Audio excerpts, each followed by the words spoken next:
I would now call on the Honourable Leader of the Opposition to grace us with prayers.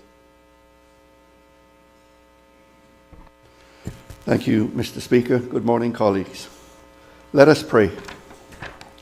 Almighty God, from whom all wisdom and power are derived, we beseech Thee to direct and prosper the deliberations of the Parliament now assembled, that all things may be ordered upon the best and surest foundations for the glory of Thy name and for the safety, honour, and welfare of the people of these islands. Bless our Sovereign, King Charles III, William, Prince of Wales, and all the royal family. Give grace to all who exercise authority in our Commonwealth, that peace and happiness, truth and justice, religion and piety may be established among us. Especially we pray for the Governor of our islands, the Premier, the Speaker of the Parliament, Leader of the Opposition, Ministers of Cabinet, ex officio members, members of the Parliament, the Chief Justice, and members of the Judiciary, that we may be enabled faithfully to perform the responsible duties of our high office. All this we ask for Thy great name's sake. Let us say the Lord's Prayer together. Our Father, who art in heaven, hallowed be Thy name. Thy kingdom come. Thy will be done on earth as it is in heaven. Give us this day our daily bread, and forgive us our trespasses, as we forgive those who trespass against us. Lead us not into temptation, but deliver us from evil. For Thine is the kingdom, the power, and the glory, forever and ever. Amen. The Lord bless us and keep us. The Lord make His face shine upon us and be gracious unto us. The Lord lift up the light of His countenance upon us and give us peace, now and always. Amen. Please be seated.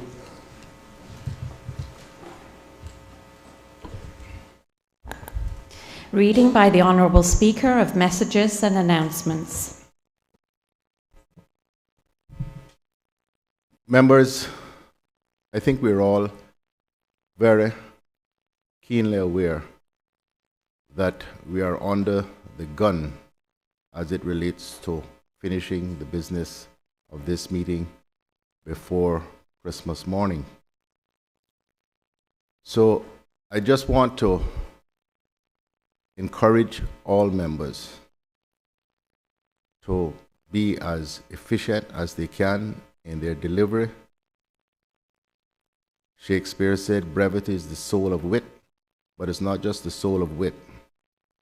In this day and age, when most people have very short attention spans, I promise you, if you wax on for hours about stuff which, for most of them, they regard as irrelevant to their lives, they're going to tune you out.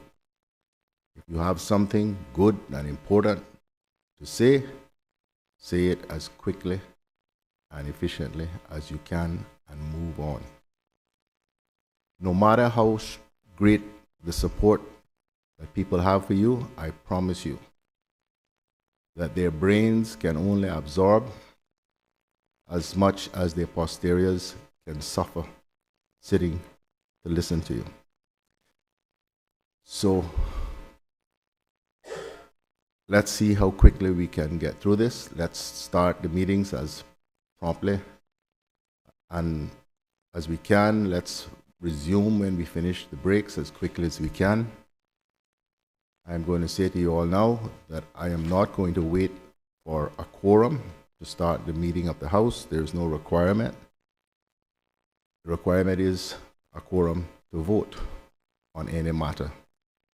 So if you hear the bell ring, please come running, because unless the Premier says to me there is some reason why the government needs time to do something, that's a different matter. But generally, we're going to try to get through this as quickly as possible. I am going to reduce breaks to just twice for the day. If we go late in the night, then obviously we'll have to have another break. but we're gonna try to go through this as efficiently as we possibly can. I do not believe that, because of my many years of being on the receiving end of this, that it makes a great deal of sense to run the House till 1, 2 o'clock in the morning, because what happens then, members are so exhausted that they come back late. So unless we are nearing the end and Christmas is nigh, I'm not going to run the House that late, but I think that we can expect to work till somewhere around 9 o'clock, unless a member is finishing up, then I'll allow that to finish. And we're going to start from now, so hopefully Christmas Eve don't catch us here. Thank you, members. Madam Clerk. Government business bills. Second reading. Continuation of debate. Appropriation Financial Years 2024 and 2025 Bill 2023. Debate on the throne speech, the Premier's budget address and policy statement is continued. Does any member wish to speak? The Honourable Leader of the Opposition. Thank you, Mr. Speaker.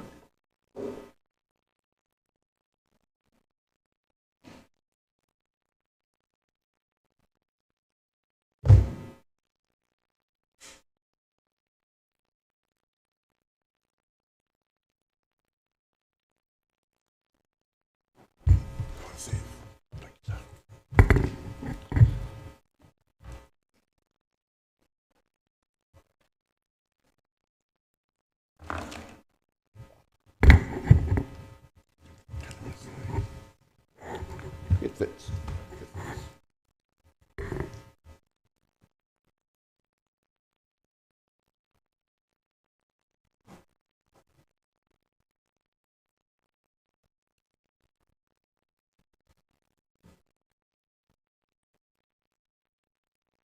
Mr. Speaker, I again warmly welcome you to the Speaker's chair. And to be quite honest, sir, I'm getting used to seeing you there. I also once again extend a welcome to our new Premier. I have said previously in this Parliament that the country has been crying out for and now needs stable and effective government. The recent changes in the leadership of the government, coupled with this new budget, have provided you, Madam Premier, and your colleagues with an opportunity to provide that stability. I pray for your success in providing the leadership necessary to deliver on the promise of that opportunity. The country needs you to be successful. I noticed with a smile, Mr. Speaker, the Premier's reference to us on the opposition benches as friends. I welcome that, and I can assure her that we too view her as a friend, not only of the Progressives, but of the national interest. I am sure the Premier understands that one of the things good friends do is speak the truth to each other, even when that is uncomfortable. And there will be some truths told here today. Before continuing, Mr. Speaker, I want to say that my colleagues and I were saddened on Friday to learn that the member for Newlands had an unfortunate accident last week. We wish him a very speedy recovery and hope that he will be able to take his place in this Parliament during this session. I also wish to acknowledge the part that the member for Newlands played in assisting the orderly transition of the Premiership once it became obvious that there was no alternative. I may have differed with him on policy and the direction the country was going, and I will mention those differences here today, but I never doubted his patriotism. He has stepped aside as Premier to allow others on his team the opportunity to see if they can better lead their group, and that deserves all respect.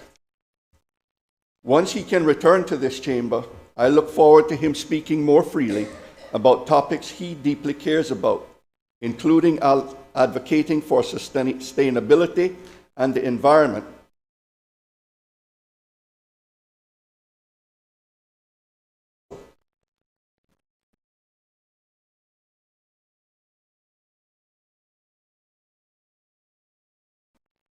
Over the past 2 years, in every critique of those in power and in every recommendation for change that we have made, that has been our aim. We help the country and government best by supporting policies and actions we see as being in the public good, but challenging those that fail that public good test. Mr. Speaker, I must also thank Her Excellency the Governor for excellently presenting her first throne speech to the Parliament. The throne speech is an important symbol of the constitutional ties between Cayman and the United Kingdom, a reminder of the shared history, values, and mutual interests that bind us and underscore the enduring nature of our relationship. Our developing relationship with the UK is founded on Cayman taking responsibility for its own future. The budget which we are here to debate is one of the central instruments available to us to express the local autonomy we enjoy. But the budget is not simply about the details of the financial allocations that have been made. I understand that what is truly important are the choices and decisions that are made by a government and which determine what will get done for our people. Those choices are fundamentally political. The administration has made decisions to bring forward funding allocations for some things and not for others, to increase budgets in some areas and not in others, to spend rather than save. Those are political choices made by the new Premier and her UPM government. And so inevitably, my response to the public presentation of the political choices the government has made will also be political. I make no apology for that, Mr. Speaker. Disagreement about the choices being made is the very stuff of politics, and this Parliament is the appropriate stage for such disagreements to be aired.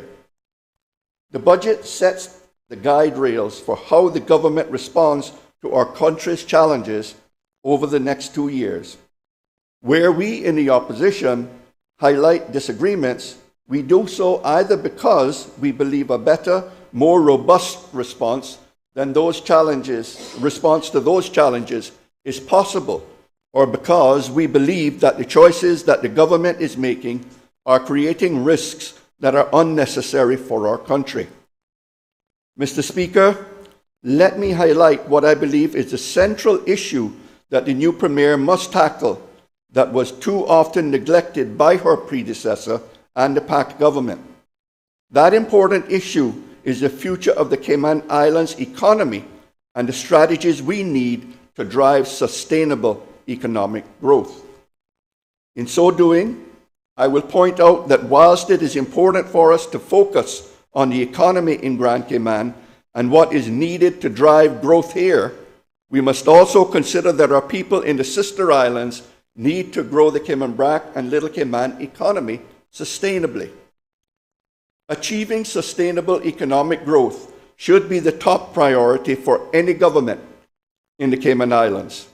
I emphasize that such growth needs to be sustainable in two senses. First, economic growth must be balanced by social and environmental concerns. Growth must be achieved in ways that enable us to tackle, not exacerbate, social issues, and growth must respect the environmental constraints of a small island nation facing the threats of a global climate emergency. Secondly, growth needs to be sustainable in the long term. It should be built upon innovation and better productivity, and it should deliver benefits to all who participate in the economy. For those who doubt the importance of economic growth as a priority, I point them to what the World Bank has recently observed. I quote, "Economic growth is the foundation for social and economic development. It creates jobs, generates income opportunities, and helps reduce poverty.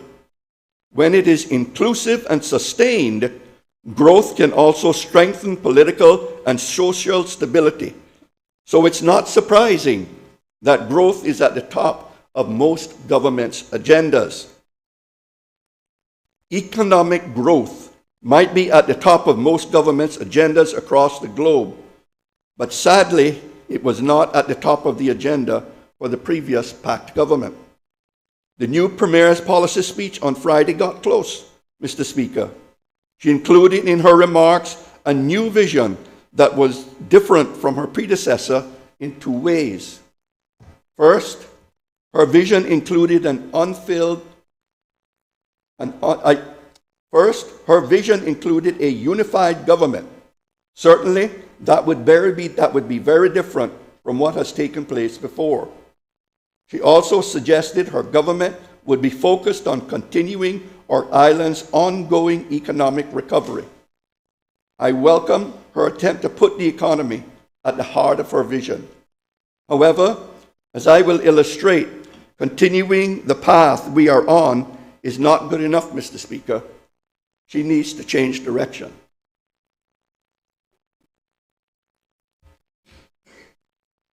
The former Premier's SPS set out what he called 5 broad outcomes that he stated represented the PACT government's overarching aims for the future of our islands. In the Premier's speech on Friday, the 5 broad outcomes were reiterated as the UPM government's priorities. The achievement of a strong economy is not clearly identified as one of those 5 broad outcomes. By way of contrast, Mr. Speaker, the last SPS that you and I presented to this Parliament during our term in office contained 8 broad outcomes, the first of which was to deliver a strong economy to help families and businesses. That remains an outcome to which the Progressives are firmly committed. I recognize, Mr. Speaker, that among what the SPS calls specific outcomes, some of the 20 listed outcomes would indeed contribute to economic growth. So it would not be fair to say that the PACT administration was completely ignoring economic growth, and that is not my claim here today. My point is that a strong economy and the achievement of sustainable economic growth were just not central to the thinking or actions of the last Premier and his government. Parliament may recall that 2 years ago, in my contribution to the budget debate, I warned that throughout his long speech, the Premier did little to reassure anyone that his government had a clear plan for supporting economic growth. And throughout his term in office, the former Premier continued to miss this important point. Mr. Speaker, PACT had no plan for a strong and stable economy 2 years ago. The new Premier's speech on Friday suggests that she is also failing to understand the challenges we face and underestimating what is necessary to rebuild a strong economy that benefits all of our people. I say rebuild a strong economy, Mr. Speaker, because that was the position under the Progressives. We not only committed to a strong economy and achieving sustainable growth in our SPS, but that is what we delivered in practice. Under the last 2 Progressive-led governments, growth rates peaked at 3.8% in 2019 prior to the pandemic, and Cayman enjoyed 5 years of consecutive growth, averaging 3% through the end of 2019. I will talk a bit more about the benefits our track record brought as I go on, Mr. Speaker.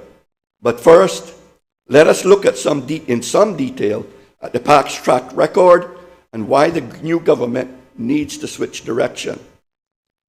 The former Premier liked to proclaim what he described as the economic success of his government, and the Premier has taken up where he left off. They focus on headline numbers and never really seem to go into the detail. However, we only need to look past the Premier's headlines to find what the economic success story that successive administrations are trying to pass off on the country is exposed for what it really is.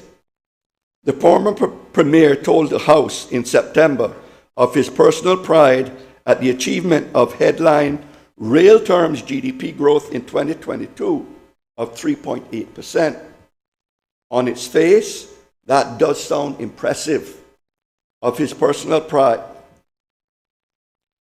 On its face, that does sound impressive and certainly matches up to the growth rates consistently achieved by the Progressives-led administration, of which I was a part. Why then am I not celebrating the economy's success? The problem is that headline GDP growth does not really tell us how well the country is doing. For that, we need to look at GDP per capita. As the OECD emphasizes, gross domestic product, or GDP, per capita is a core indicator of economic performance and commonly used as a broad measure of average living standards or economic well-being. So, if we want to understand living standards in the Cayman Islands, we need to look at GDP per capita, specifically GDP per capita in constant prices, so as to eliminate the impact of inflation. The ESO's very helpful annual economic report for 2022 provides us with the data. Table 3 on page 13 shows that GDP per capita fluctuated but stayed relatively constant in real terms under the Progressives prior to the pandemic. That is the product of our steady, sustainable growth strategy. But, Mr. Speaker, under the PACT government, GDP per capita fell off the edge of a cliff. The data shows that living standards across our islands have dropped nearly 14% in real terms compared with pre-pandemic levels on this key measure of relative prosperity. Perhaps more startling is a 10.5% drop in 2022 alone. Mr. Speaker, the drop was so significant that the ESO pointed to it and noted Cayman's per capita income in real terms fell by 10.5% to $59,048 as a 16% growth in the mid-year population outweighed the expansion in real income. It is worth repeating that startling fact, Mr. Speaker. 2022 saw a 10.5% drop in GDP per capita in the Cayman Islands. That decrease in living standards is a product of the lack of any coherent economic strategy, for which I criticized the PACT government ever since they took office. The reasons behind the steep drop in the per capita GDP are obvious. Mr. Speaker, under the Progressives, our approach to sustainable growth meant that the economy and the population grew in balance with each other. In contrast, the level of economic growth under the PACT government remained modest, while population growth has spiraled out of control in expanding. The GDP growth data that I referred to just now shows that by the end of 2022, the economy is around 2% larger than at the end of 2019. But, Mr. Speaker, the population grew by over 18% over the same period. The government needs to urgently investigate why the country must have an 18% increase in population to create only marginally more wealth than was created in 2019. Is it any wonder that Caymanians are concerned about unexplained skyrocketing population growth? Is it any surprise that Caymanians fear the overcrowding of our islands if the government's approach to the economy is eroding living standards by adding rapidly and significantly to the population while bringing little economic benefit? Mr. Speaker, before I continue, I want to be very clear that I am not saying that stopping immigration will fix the problem. I will leave that posturing for those in the government who complain and ask for immigration to be fixed, yet have not said or articulated what they propose to fix it and how. In her policy speech, I noted that the Premier spoke about the forthcoming immigration reform bill. I urge her and the Minister for Border Control to consult widely and think deeply before bringing forward such a bill. Mr. Speaker, we need to get it right. Part of getting things right on immigration is about the government better understanding what is happening in the economy and determining how best to address it. Mr. Speaker, allow me to explain why, in economic terms, this represents a current concern for the Cayman economy. During 2022, the number of workers in the Cayman Islands significantly increased. However, even with this rise in workforce size, the economic wealth created in 2022 is about the same as it was in 2019, when there were significantly fewer workers. Consequently, economists would deduce that the productivity per worker decreased considerably over the period. The ESO does not, I believe, produce data on productivity, but I have done some calculations showing the trend in productivity per worker over time. My calculations suggest that productivity nosedived after the PAC's reopening of the economy. In 2022 alone, because of the startling increase in the number of people employed, and with only a relatively small increase in the wealth produced in our economy, productivity in the Cayman economy declined by over 18%. On a methodological point, Mr. Speaker, in these calculations, I have simply taken the numbers employed in each year from the ESO's Compendium of Statistics, as this is the only consistent data source available to me. Recognizing there may be better data elsewhere, I have written to the ESO today asking them to produce a definitive set of calculations for productivity, Mr. Speaker.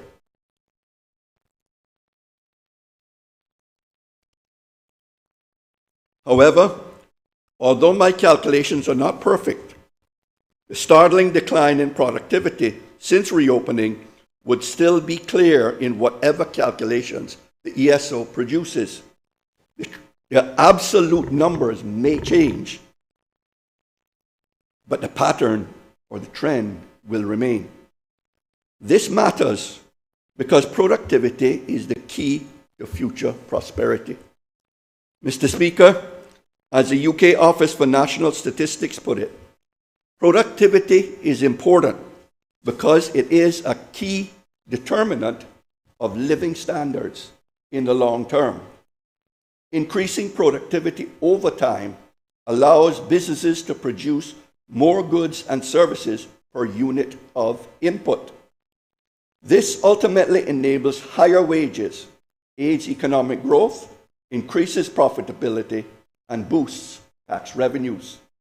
In short, Mr. Speaker, productivity gains benefit workers, businesses, and the government. That is why every government across the globe is chasing increased productivity as a key political goal. Yet, we see, as I've illustrated, productivity went rapidly into free fall under the PAC government.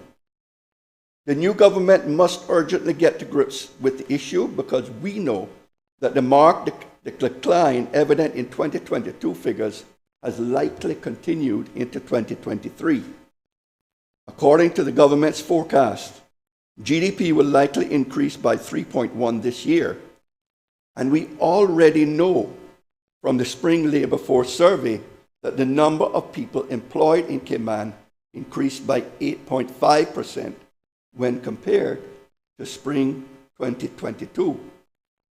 A modest 3.1% in GDP this year, combined with the 8.5% growth in the workforce on the current trajectory, suggests a further 5% decline in productivity for this year. That would mean that the overall reduction in productivity would be nearing 25% over 3 years between the Progressives leaving office and the end of 2023. This decline in productivity is a glaring economic setback for the Cayman Islands, and it represents a significant failure of the PACT administration. And that's why I'm urging the new Premier to change direction. In his statements to the House, the former Premier said, over the near term, we expect labour demand to continue to track with the GDP growth forecast. The new Premier made a similar pronouncement in her budget debate address last Friday, stating that labour demand is anticipated to align with GDP growth.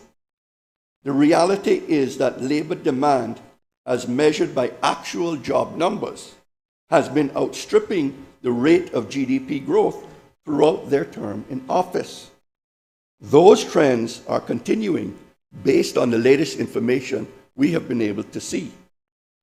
Labour demand cannot continue to track GDP growth when it has already diverged so significantly from it. And this is a critical issue that the new government must confront urgently. The repercussions of neglecting to understand and address these economic challenges are deeply affecting households across the country. The former Premier's September statement to the House heavily relied upon his familiar "for the people" catchphrase. He used it 15 times by my count, Mr. Speaker. But repeating it something over and over does not make it true. He told us that his government was governing in the common interest, looking out for all Caymanian families. He did not explain that this meant making Caymanian families poorer, but as the real terms GDP per capita data shows, that is exactly what was happening on his and his colleagues' watch. Make no mistake, Mr. Speaker, thanks to the previous government's neglect of the issue, our people are suffering. Adding to the misery are the consequences of crippling interest rates that are driving up both mortgage payments and rents. Look at the impact of the cost of living crisis on hard-pressed Caymanian families, a crisis the government failed to see coming, despite my warnings 2 years ago in the last budget debate. And as I also reminded the then Premier in our last budget address, it is the most vulnerable in our community who are hardest hit by the ravages of inflation. Despite the full opening up of the economy, the number of persons requiring help from the Needs Assessment Unit ballooned in 2022. The number receiving assistance climbed from 1,783 in 2021 to 2,591 in 2022. Mr. Speaker, that's an eye-watering increase of 45%. And at our September session, Mr. Speaker, the Minister for Social Development told the House of the continuing pressures this year on NAU budgets from those in need. So we know that there is a crisis, and we know that it continues. The fact is, Mr. Speaker, the PACT was not a government bringing prosperity to all. It really was a government leaving people behind. At the same time, Mr. Speaker, while so many in our economy are needing help just to get by, under PACT, the number of very high earners in our economy rose significantly. The most recent spring 2023 labor force survey found that the proportion of workers in the highest salary bracket used in the survey, that is over $8,400 of income per month, has more than doubled since 2019 from 4.5% to 9.5%. And by way of comparison, Mr. Speaker, the increase in the proportion of the highest earning bracket stayed relatively constant under the Progressives. The proportion earning over $8,400 only rose from 4.1% to 4.5% between 2015 and 2019. Again, Mr. Speaker, to be fair to the PACT administration, I recognize that earnings levels across the economy have risen since 2019. But we also know that once we factor in inflation, most families have felt their household income being squeezed over the last 2 years as their purchasing power has declined significantly. It is clear, though, that under PACT, the pain was not equally distributed, Mr. Speaker. While earnings for most workers in real terms have at best stagnated and for many have fallen, life for those at the top end of the earnings ladder has continued to get better. And we need to look more closely still to understand who it is that is better off under PACT. In 2019, there were 75% more Caymanians than non-Caymanians in the top earnings brackets. In 2023, on PACT's watch, there are more non-Caymanians than Caymanians in that top bracket. It is staggering that the rate of increase in the number of non-Caymanian top earners means that as of this year, there are more of them than high-earning Caymanians. In PACT's economy, the people feeling the benefit were those on the very top incomes. And in PACT's economy, those people are now disproportionately non-Caymanian. So much for the people mantra. The whole approach to the economy needs to change, and I urge the new Premier to have the courage and strength to take a different road. Mr. Speaker, the question for the Premier to ask herself is, do our people feel better off after 2.5 years of the government's term?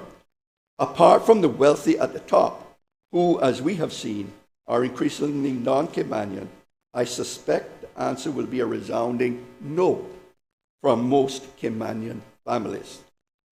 We can see the evidence for that, Mr. Speaker, in the results of a Cayman Compass poll published last Monday. Following the usual practice of excluding those that don't know, the current UPM government has a net favorability rating of -60%, with 68% having no confidence in them and only 8% viewing them favorably. That's a huge deficit, and it means that the new government has a mountain to climb if it is to gain the confidence of the people. Now, Mr. Speaker, I acknowledge this was nothing more than a straw poll, not a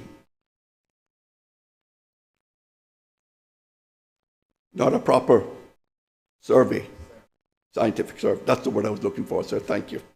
Not a scientific survey. Now, understandably, the comments made by participants in the poll reflect the fact that the members of the current government are the same as those in the previous government that failed to grasp the challenges facing the country, notably on the cost of living. The change in name cannot hide that fact, Mr. Speaker. The evidence from the Compass poll is clear.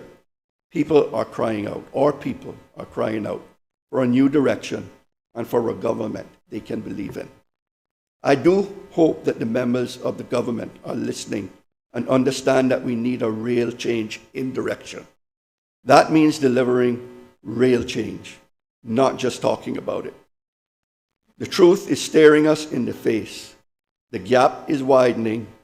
Lower income Caymanians are sleeping in their cars, unable to afford rent. Our middle class is under assault. Those are not my words, Mr. Speaker.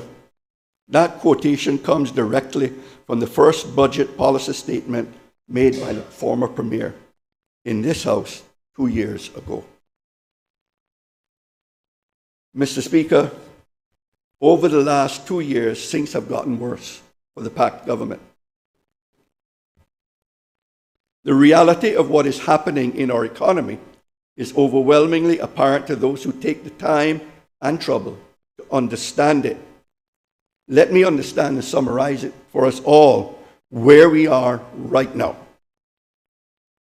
Living standards across our islands are dropping overall. The Cayman economy is seeing massive and unprecedented declines in productivity. The real incomes of most Caymanian households are feeling squeezed, while those at the top receive the benefits. And those seeing the improvements at the top of the earnings ladder are increasingly non-Caymanian. Sadly, that is the reality of our economy. Sadly, that is the everyday experience for most Caymanian families. Given that reality, a new premier leading a reformed government and presenting a new budget should be an opportunity to reset course and to get the Cayman Islands and its economy back on track, while offering robust solutions to the challenges our islands and our people are facing. I said in this Parliament that we in the opposition would give the Premier and her government some leeway. A course correction is needed, and we recognize that takes some time. So we are willing to provide the new Premier with the space she needs. But we must see signs that the necessary changes of course is indeed happening. Most importantly, as we go through the budget in detail, we need to see those changes in priorities in the budget documents presented here. If we look at the budget overall, the signs are not encouraging. The fault line that ran through PAC's two-year budget was its use of all available revenues to finance the extravagant spending plans and its consequent reliance on massive new debt to fund capital expenditure plans. Mr. Speaker, the UPN administration has doubled down on that approach, with borrowing to be further increased by up to $150 million over the next 2 years. Let us not forget that PAC already borrowed $340-some-odd million in drawing down the line of credit. That means that over their 4-year combined term in office, Mr. Speaker, whatever name they go under, the ministers opposite will have added a staggering $500 million of new borrowing to the government's books. Facts speak for themselves. That means that and the reality is that the capital projects announced by the UPM will inevitably necessitate much more borrowing than that. The $150 million in the next 2 years will become much more than that, as projects that have only just started in the current period are taken to completion. The Premier needs to tell the country how much would be needed to be borrowed to fully deliver all the projects in the UPM's list. As I've said many times, the willingness of PACT and now the UPN to borrow to finance its capital spending plans is a mistake that is saddling future generations with the bill for their grand plans, while also creating a free-for-all when it comes to operational expenditures. And as I predicted 2 years ago, once the taps are turned on, they are very difficult to turn off. Not only does such profligacy mean that the government is spending all its revenues today on projects that deliver little or no benefit, but also means that surpluses are not being generated to help guard against future shocks or to help fund future investments. The folly of that approach was exposed by September's Infrastructure Spotlight report, published by KPMG. The report estimates the total capital expenditures of $1.2 billion is necessary over the next 5 years simply to deliver the infrastructure projects that the PACT government committed itself to deliver. As I have said, We are yet to see what the capital spending plans of the UPM government truly add up to. But it is worth remembering, Mr. Speaker, that the infrastructure list costed by KPMG only reflected the then government's stated plans. What is not, of course, on the list are the other projects contained in this budget. Moreover, what we have before us is just a long wish list of projects that have no coherent plan or strategy behind them. One of the key reasons that PAC failed to think through comprehensive plans for our infrastructure requirements in the coming years is that they have kicked work on the National Development Plan into the long grass despite the former Premier's initial promises to deliver such a plan. The member for Georgetown North has repeatedly reminded the government of the urgent need to continue the work that started under the Progressives. If a new national development plan was important when the Progressives were in office, it has become very urgent now due to the PAC's population explosion. The Premier indicated that the work on a plan would be progressed. I hope the Minister will give us more detail when he gets up to speak. Once identified, all those infrastructure needs will have to be properly financed and resources found to deliver them. Mr. Speaker, on top of the vast borrowing needed to fund what is already planned by the UPM, we were led to believe that the former Premier was mulling over a request to the UK to relax the borrowing limits set out in the framework for fiscal responsibility. His government was not generating surpluses to help fund the investment that he believed was needed for climate change mitigation and adaptation measures. So once more, he proposed to resort to ever more borrowing. It would be helpful to all of us, Mr. Speaker, to understand if the Premier intends to make such an approach to the UK government. Mr. Speaker, I'm a firm believer in the FFR. It is useful in ensuring fiscal discipline, that discipline is applied even by those whose instincts are to ignore such discipline. But in principle, if the government needs to make investment decisions that potentially conflict with the FFR, then it should be able to make the case to the UK to relax the rules. However, and I cannot stress this enough, Mr. Speaker, that case must be rigorously made based on specific costed investment plans. It must not be yet another free-for-all for ministers to pursue yet more of their pet projects.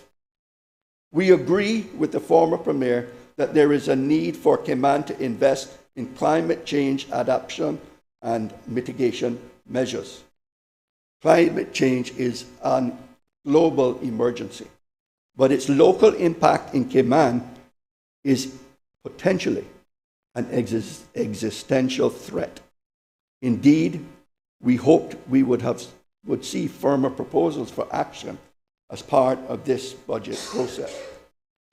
But while the PAC government published a grand strategy for climate change full of commendable aspirations, a comprehensive plan with detailed cost assessments remains absent. Unfortunately, the recently launched climate change strategy does not have the necessary detail or clarity over costs and benefit that we and the UK would need to see if a change in the FFR is to be supported. I will say more on this subject later, Mr. Speaker. But in addition, while there may be a case for borrowing to fund investment, future borrowing still needs to be financed. If the government adds new debts to be paid from current revenue streams, they'll worsen the problem already caused by the previous PAC administration. PAC's strategy, raise it and spend it, without restraint, has squeezed operational budgets, leaving no space to handle the pressure that borrowing for significant investments will bring. Mr. Speaker, it looked like the previous PAC administration intended to raise fees and charges or introduce new ones to finance the new debt it wanted to incur and to pay for ministers' profligate spending in an attempt to balance the budget. In recent weeks, the government has been drip-feeding information about new or increased fees. For example, we saw increased airport charges to finance the latest phase of airport improvements. A 136% hike in charges from a total of $14 to $33 per passenger is being imposed. Don't forget, Mr. Speaker, that these charges do not just apply to tourists. Every Caymanian who travels off island will be included in the charges that airlines collect and pay to the government. Mr. Speaker, I rise to a point of elucidation. The member will give way. No, sir. No, sir? Yes. The member will not give way. Mr. Speaker, I rise on a point of order. What is your point of order? The Honourable Leader of the Opposition, can you resume your seat? The member is misleading this House by giving incorrect figures in respect to the percentages and the amounts increased at the Airports Authority. He just reportedly said that it was $33 and the increase in amounts was $5 and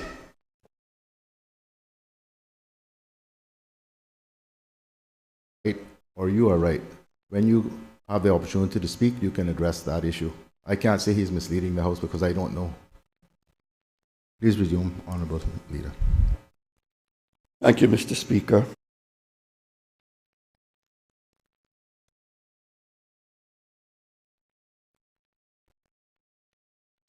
Whether I'm right or I am wrong, there is a clear, significant increase in these fees. And it is a point that I make that cannot be disputed, is that every Caymanian who travels overseas will have to pay these fees, be collected by the airlines and paid over to government. It will be passed on to them. But we are told too, Mr. Speaker, that there are planned hikes in fees and duties, some $52 million of new revenues expected in 2024 and $80 million in 2025. I do believe that the information that was given on Friday was not complete in that we did not know how much the specific fees and rates were going to be increased in and the expected revenue sources for it. But let me emphasize again that these fee increases are only necessary to fund the excessive spending plans of ministers because of the absence of setting priorities and thinking they can, ministers just thinking they can go on another spending spree with other people's money. This is indeed nothing more than a continuation of the packed government's raise it and spend it strategy. Mr. Speaker, I have to make it clear too just how fortunate we are, and the government has been, that revenues have been buoyant over the last 2 years. They're not going down by any measure. They ought to be able to live within the means that are created by a country generating over $1 billion in recurrent revenues. First, the government has benefited from significant changes in the revenue system introduced towards the end of the last progressive-led government. I'm particularly thinking of the private funds fees that have brought tens of millions of dollars of new revenues into government's coffers. Secondly, the government has benefited from inflation directly, as higher import prices have necessarily led to higher than expected import duty receipts. And third, the higher interest rates that have been introduced to combat inflation have led to higher returns on government's investments. It is worth noting that by the end of the third quarter of 2023, excess investment income now amounts to nearly $20 million of the overall positive variance in income against budget in the CI government's unaudited accounts. If, in the end, the government does achieve close to its revised SPS income target, It will be this unbudgeted investment income that is, to a large extent, the cause. The gains from inflation were unexpected and unbudgeted, and in that sense, they represent a windfall to the government. My colleagues and I constantly argued that such windfalls should be used to help ease the burden of inflation on hard-pressed businesses and families. This includes businesses and families in the sister islands, who I believe are feeling the impact of the cost of living crisis even more sharply than we do here in Grand Cayman. It is essential that the government does find an opportunity to provide further duty reductions to the sister islands to help lower costs for our people there, including the small businesses fighting to survive. My colleague, the member for Cayman Brac West and Little Cayman, will speak more fulsomely on this when he rises, and I look forward to hearing his thoughts. Given the Pact's For the People rhetoric, we were sometimes somewhat surprised that it was so reluctant to use the windfalls to support our people in need. However, more recently, as the precarious state of government finances has become clearer, it has become obvious why the former premier wanted to hoard these windfalls even while local people were suffering. He needed those windfalls to offset the continued high spending by his ministers. Without them, even the wafer-thin surplus the then premier hoped to achieve would have been impossible. During the last Finance Committee meeting, the Financial Secretary reassured us that the chances of a deficit were low because it was improbable that all the requested budget allocations would be fully spent. The former premier also agreed, hoping that there would be underspending. It seems from the government's third quarter results that their optimism may have been well placed. However, hoping for and depending upon government bureaucratic inefficiency to avoid a deficit is hardly a sound financial strategy. Cayman needs a much more disciplined approach rather than what I have previously characterized as the Pact playing fast and loose with the nation's finances. That brings me back to my central point, Mr. Speaker, about the need for proper prioritization. My colleagues and I have been criticized in some quarters for advocating actions that would necessitate increased government spending, while at the same time blaming ministers opposite for their lack of restraint over spending. However, this is not a question of any double standards from the opposition. Instead, it is a question of the need for government to spend its limited resources in the best way possible by prioritizing spending properly. Indeed, rather than the opposition wanting to have its cake and eat it, the problem we face is that government ministers want to eat every cake in the store.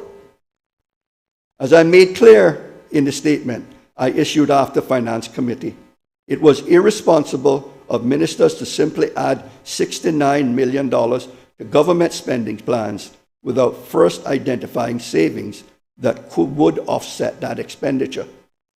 This is why every member of the opposition abstained on the votes taken in Finance Committee. We did not vote against the line item increases, either because the money was effectively already spent in the case of the healthcare costs, or because we agreed with the need for additional spending. For example, the Minute Member for Georgetown South has been campaigning for improvements to the teaching of mathematics in our public schools. We were pleased that the minister responded to that campaign.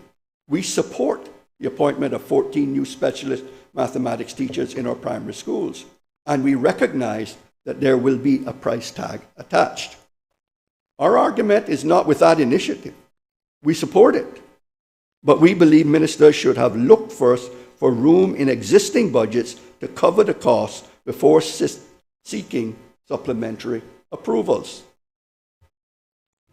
And I might add, supplementary approvals that they acknowledge they probably wouldn't spend all of it.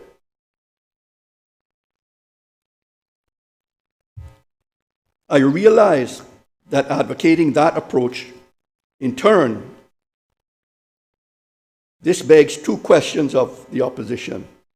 First, if prioritization is so important, what would our priorities be?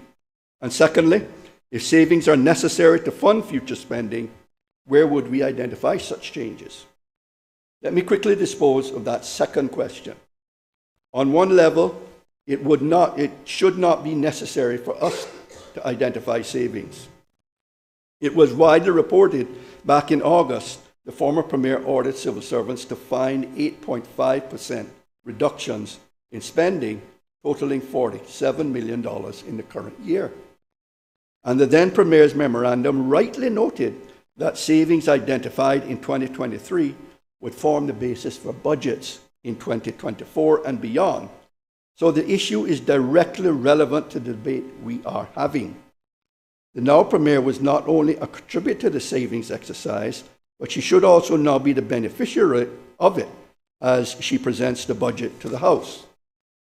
If the government has secured $47 million of savings already, the focus should now shift from debating their existence to determine how much of those savings should be spent on other priorities and how much should be held back. The Premier, in her capacity as Minister of Finance, can be transparent and tell us how much of the $47 million has been integrated into the budgets before us. Then we can have that discussion, Mr. Speaker. If it turns out that the government has not made $47 million of savings, or that more savings are now necessary, then as we scrutinize the budget in Finance Committee, I do think it is beholden on all of us to try to identify opportunities to save costs. Certainly, as the opposition, we will seek to challenge spending plans where appropriate. That said, Mr. Speaker, the real issue is not about what the government does with a potential $47 million of savings, but about how the $1 billion of core government spending could be better focused to deliver actions that would make a real difference for Caymanians now and in the future. I mentioned the former PAC government strategic policy statement earlier, Mr. Speaker. The 5 broad outcomes it established are so broad as to be meaningless as a guide for government action. I was somewhat alarmed, in truth, that the new Premier did not signal a clearer change in direction by replacing those 5 with something more meaningful. If she is also sticking with the 20 specific outcomes in the SPS, then those give a better indication of things that might actually be achievable over the next 2 years. The problem is that those 20 outcomes between them cover just about everything that the government conceivably might do. And as the saying goes, when everything is a priority, nothing is a priority. So what I want to spend the remainder of my available time on, Mr. Speaker, is setting out what we in the opposition see as the priorities for government action that should be central to this budget. In all cases, I know that ministers will point to things in the budget and claim that action is being taken. Our point, Mr. Speaker, is not that those things are completely missing from the government. Our point, Mr. Speaker, is not that these things are completely missing from the government's current plans, but rather we believe that this UPM government needs to be relentlessly focused on them, and that actions need to be taken fast enough and effectively enough to make the difference that needs to be made. Instead of 20 different things, we would urge the Premier to think about 7 key priorities this budget can focus on. 3 of those priorities are about tackling what the most pressing challenges currently facing Cayman. Those are: 1, to overcome the ongoing impacts of the cost of living crisis; secondly, to reduce crime and the fear of crime; third, to enable better, more affordable access to housing. The other 4 priorities are areas where action in the next 2 years covered by this budget is necessary to meet immediate challenges and better prepare Cayman for the future. They are to fully restore Cayman's economy to a path of steady, sustainable growth. 2, to accelerate action to mitigate climate change and to adapt to its impacts. 3, to resolve Grand Cayman's worsening traffic issues. And 4th, to respond positively to the challenges of an aging population. On the cost of living crisis, we still believe that there is an imperative towards government action. I spoke briefly earlier about the devastating effect of the cost of living crisis on many Caymanian families. In truth, I have spoken about it many times before, both in Parliament and outside. And I have criticized the former Premier, first for being slow to respond, and then for not doing enough. I also wrote to him on more than one occasion, following recommendations on things that could be done. Mr. Speaker, you might allow me to table the 2 letters that I wrote to him, one in June 2022, the second one in July 2023. May I see them?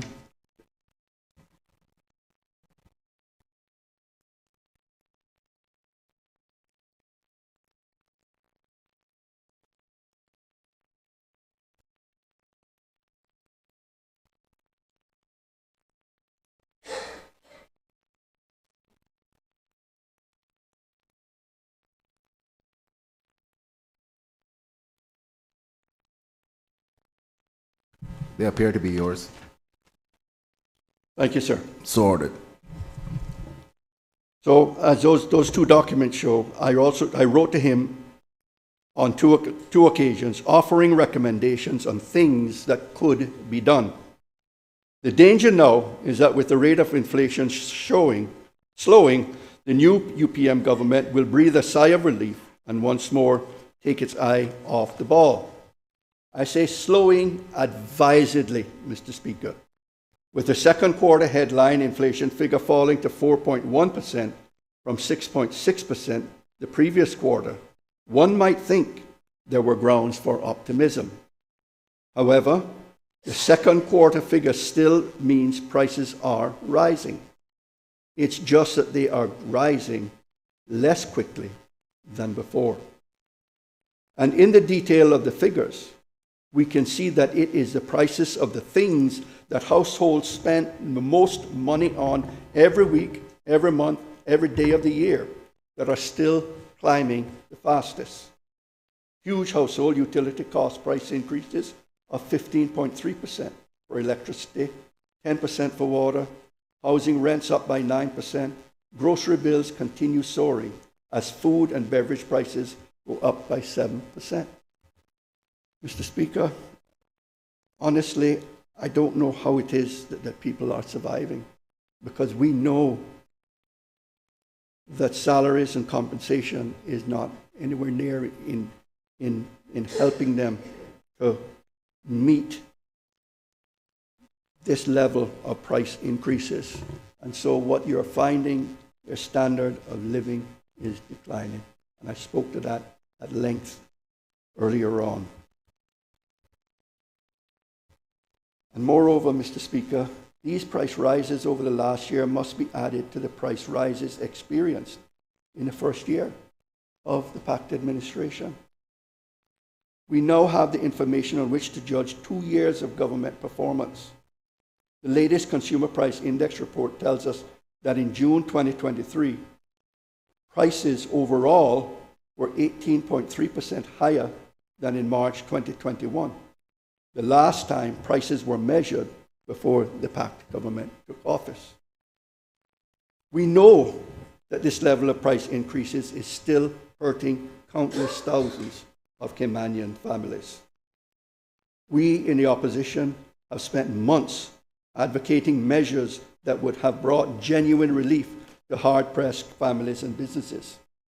We believe that a number of those actions that still should be taken, that there are a number of those actions that still should be taken To bring relief to all families and businesses alike, we would temporarily reduce to 0% the duty paid by utility providers on fuel, the duty on cooking gas, and fuel duty at the pumps.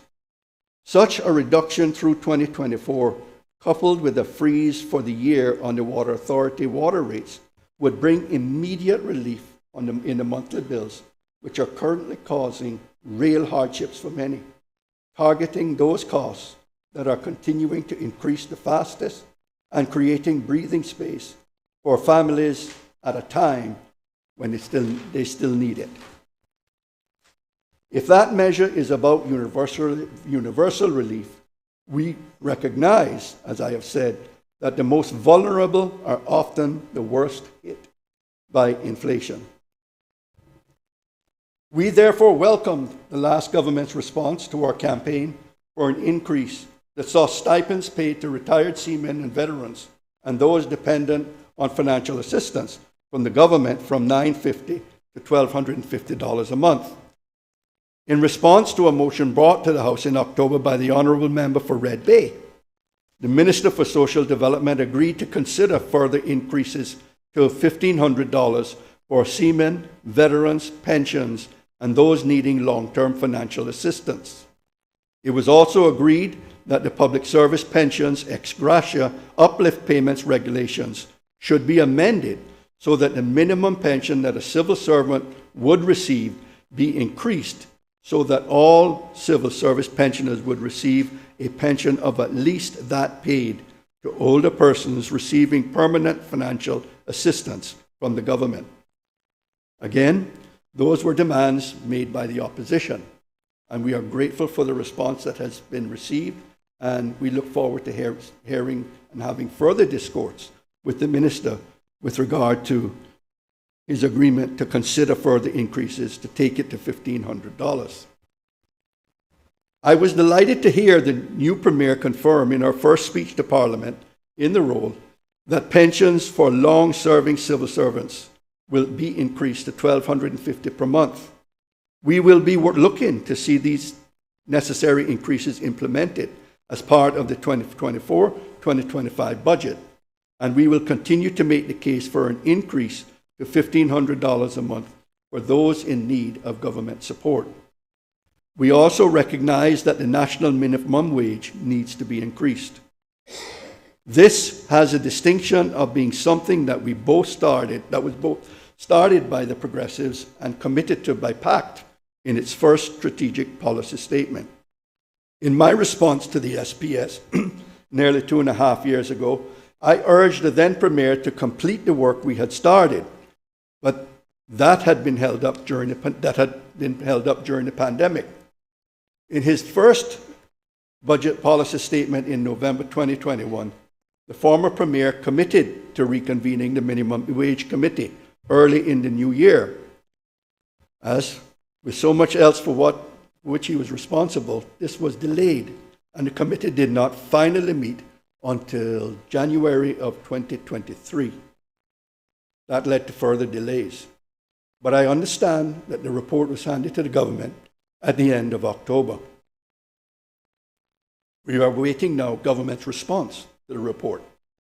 More importantly, those Caymanians and expatriate workers struggling to get by on a minimum wage of $6 that, according to the Minimum Wage Review Committee chairman, is already 50 cents below starvation level, are still waiting. I hope the Minister for Labour will confirm that the report will now be picked up and actioned by the government, because that wait must now end. Finally, on this topic, Mr. Speaker, we believe that civil servants should also receive cost of living increases over the course of the next 2 years. I am sure that civil servants will have welcomed the one-off payment of $1,500 announced by the Premier in November. However, we know that for many, this money will only allow them to pay off bills incurred as their real wages fell in value over the past 2 years. The opposition has argued for over a year that a COLA for civil servants was warranted, and we have argued that it was affordable from the windfall income to the government that I mentioned earlier. As the UPM have now decided to raise fees and duties, we believe that additional income would be better used in restoring the real terms, income of hard-pressed civil servants than on more of ministers' spending plans. Sadly, Mr. Speaker, we cannot avoid talking about a crime problem here in Cayman.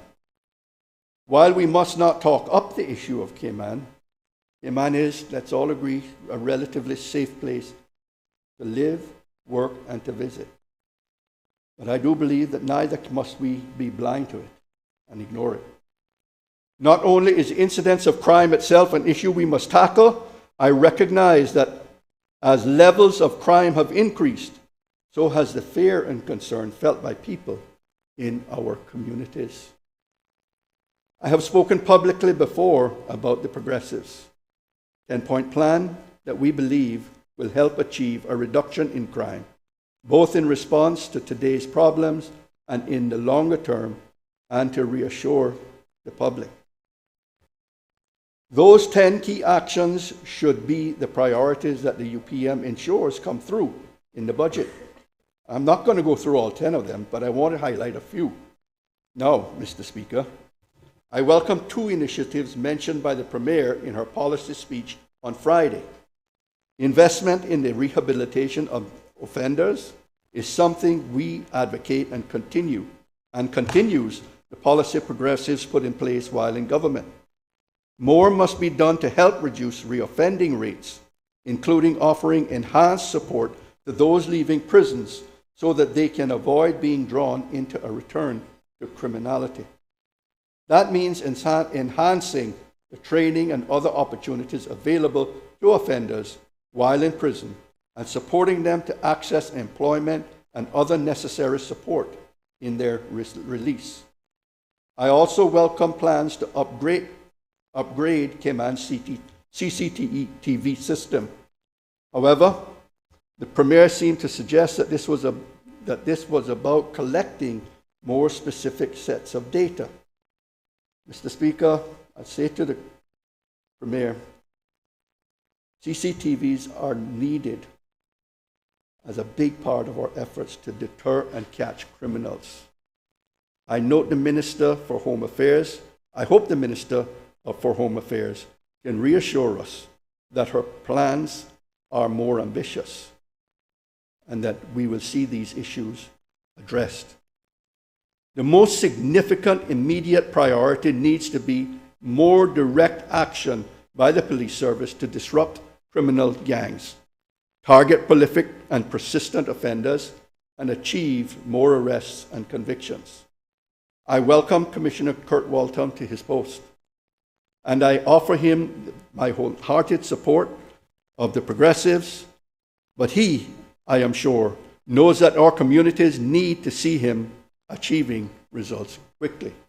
And indeed, Mr. Speaker, we have seen in the last week where quick arrests have been made in the case of previous murders that took place in our communities.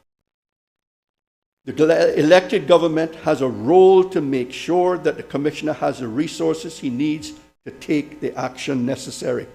And we will scrutinize allocations of police funding in this budget to ensure that our police service can do an effective job in keeping our people safe. That means not just allocating more money, but also being clear about the results to be achieved through the extra investment. Accountability needs to apply to the police service just as much as it needs elsewhere in the public sector. The final part of our anti-crime plan that I wish to highlight is, in my view, the most significant. We must prevent our young people from getting involved with gangs and divert them away from criminality. This is the action that will have the most impact in the long term, not just in the safety of our communities, but on the improved life chances it will create for so many young Caymanians. While in government, we worked with the National Security Council to develop an anti-gang strategy that included youth diversion activities as well as disruption to existing gang activity. Working with non-governmental agencies, we were developing an early intervention action plan to identify and work with young people at risk, keep them out of gangs and pursuing more productive lives. That work must be brought to fruition and resources made available to support the implementation of the plan. In my response to the first PAC budget at the end of 2021, I noted that the government had committed to progressing the anti-gang work we had started. But I also noted that this is a complex issue that requires a serious response across government, and that there appeared to be no resources made available in the budget to deliver the kind of solutions that are necessary. I challenged the former Premier to show that he was serious about this work by identifying the resources that would be needed to make such a strategy effective. He did not respond to my challenge. And sadly, I have to say, there is no evidence that anything meaningful has really happened on this issue over the past 2 years. And so I reiterate the challenge by now asking the new Premier to get this vital work moving once again. Tell us what you will do to implement an effective anti-gang strategy and successful youth diversion activities. Let us now consider the challenges facing the country on housing, Mr. Speaker. Again, I will go back to the former Premier's budget policy statement 2 years ago. In that speech, he pointed to two-bedroom apartments costing upwards of $400,000 and asked, how many people making $3,000 a month can afford that? Well, one thing did change on his watch. There are precious few apartments going for $400,000 anymore, as the prices of apartments and houses have skyrocketed. But according to the 2023 Labour Force Survey, about 1/3 of Caymanian earners still earn at or below the salary band that includes $3,000. That is the same proportion of Caymanian earners who were at or under that bracket when PACT took office, if we go by the fall 2020 survey. And things are no better on the rental sector. I have already mentioned that the latest inflation report from the ESO tells us that actual rents in the market had gone up by 9% in the 12 months to June. If we go back and look at the corresponding report for the second quarter of 2022, we see that the rents paid by tenants had increased by 10.8%. That, Mr. Speaker, is a 20% rise in housing rents in just over 2 years, Mr. Speaker. And this should not surprise anyone in this room, because I know all of you on the government bench and us here on the opposition, we hear the cries, we get the calls from our constituents seeking help in paying rent. Housing affordability is understandably one of the major concerns for Caymanians, and it must be a priority for the UPM government to tackle. Just for one moment, a few weeks ago, I thought the PACT had finally woken up to that fact. The weekly news release issued by the government had a headline, "Bold Steps to Addressing Housing Challenges." I thought to myself, at last. But I was soon disappointed as I read the article itself. The bold step, which was singular, not plural, is the appointment of consultants to devise a new policy on affordable housing and an accompanying 10-year plan. So the bold step is really just a plan to make a plan. What of the work already done by the Progressives administration on housing prior to the onset of COVID? What of the work done by the PACT government's own housing committee? Was that work all for nothing? While my heart sank at realizing the promised bold steps were no such thing, I do want to recognize there is value in this work. I understand that the housing crisis is a long-term problem that cannot be solved in one budget cycle, nor likely to. I also want to thank the Minister for including opposition members in the work that the consultants will be doing. Solving the problem is something we all should be working on, and I am grateful to him for his recognition of the value that the opposition can add. However, the work on developing a policy needs to take place alongside immediate action, not instead of it. We in the opposition have made very clear the immediate actions that the new government needs to take, both to provide some immediate help to hard-pressed families and the action that will help in the longer term. At the September sitting of the House, the Honourable Member for Georgetown North brought not one, but two motions to the House that would help ease the current housing crisis.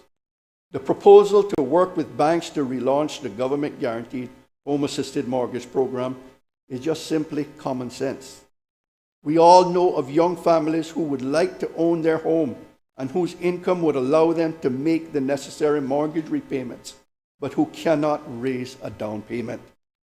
Their inability to save the necessary amount is compounded by the ever-increasing rents they are being required to pay while waiting to get on the housing ladder. For those families, the Caymanian dream of home ownership is just getting ever further away. The government needs to step in and give them the helping hand they need, and it needs to do so immediately. I hope that the government will act swiftly on the motion rather than replicating the old pact delays. Members will recall that it was back in June 2022 that the member for Georgetown West proposed a motion to Parliament to adjust key stamp duty thresholds. This could, in part, be tackled through working with private sector developers, as a member for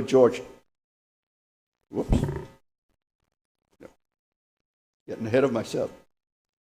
Members will recall that it was back in June 2022 that the member for Georgetown West proposed a motion to Parliament to adjust the stamp duty thresholds. The proposal, which were unanimously agreed by Parliament, included an increase in thresholds to allow homes costing up to $500,000 to be purchased stamp duty-free and amounts over that to be charged at 2% duty, and a reduction for all Caymanians purchasing property from 7.5% to 5%. Yet, it really took from until September of this year, 15 months after the motion was passed, for the former Premier to bring forward a package of changes to stamp duty thresholds. His proposals were not quite the same of those envisaged by the motion, but we are grateful for them nevertheless. And I thank him for the changes that he has made. We eagerly await the legislative changes to come to Parliament to formalize these changes. He did indicate that until the legislation could come to this Parliament, that in his capacity as Minister of Finance, he was approving waivers in accordance with the terms of which he had shared here in Parliament. And I do hope the current Premier will continue that policy. Whether the Caymanian home buyers who made their purchases in the 15 months between the motion passing in June 2022 and the announcement of the new thresholds in September 2023, and have consequently missed out consequently missed out, would thank him, I'm not so sure. I should also say that I hope the benefits to Caymanians are not negated by the stamp duty increases announced on Friday, about which we are still awaiting details.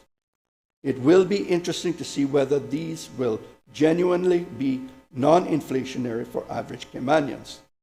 In my experience, Mr. Speaker, I've observed that nearly every tax increase has a tangible effect on people's wallets in some way, shape, or form.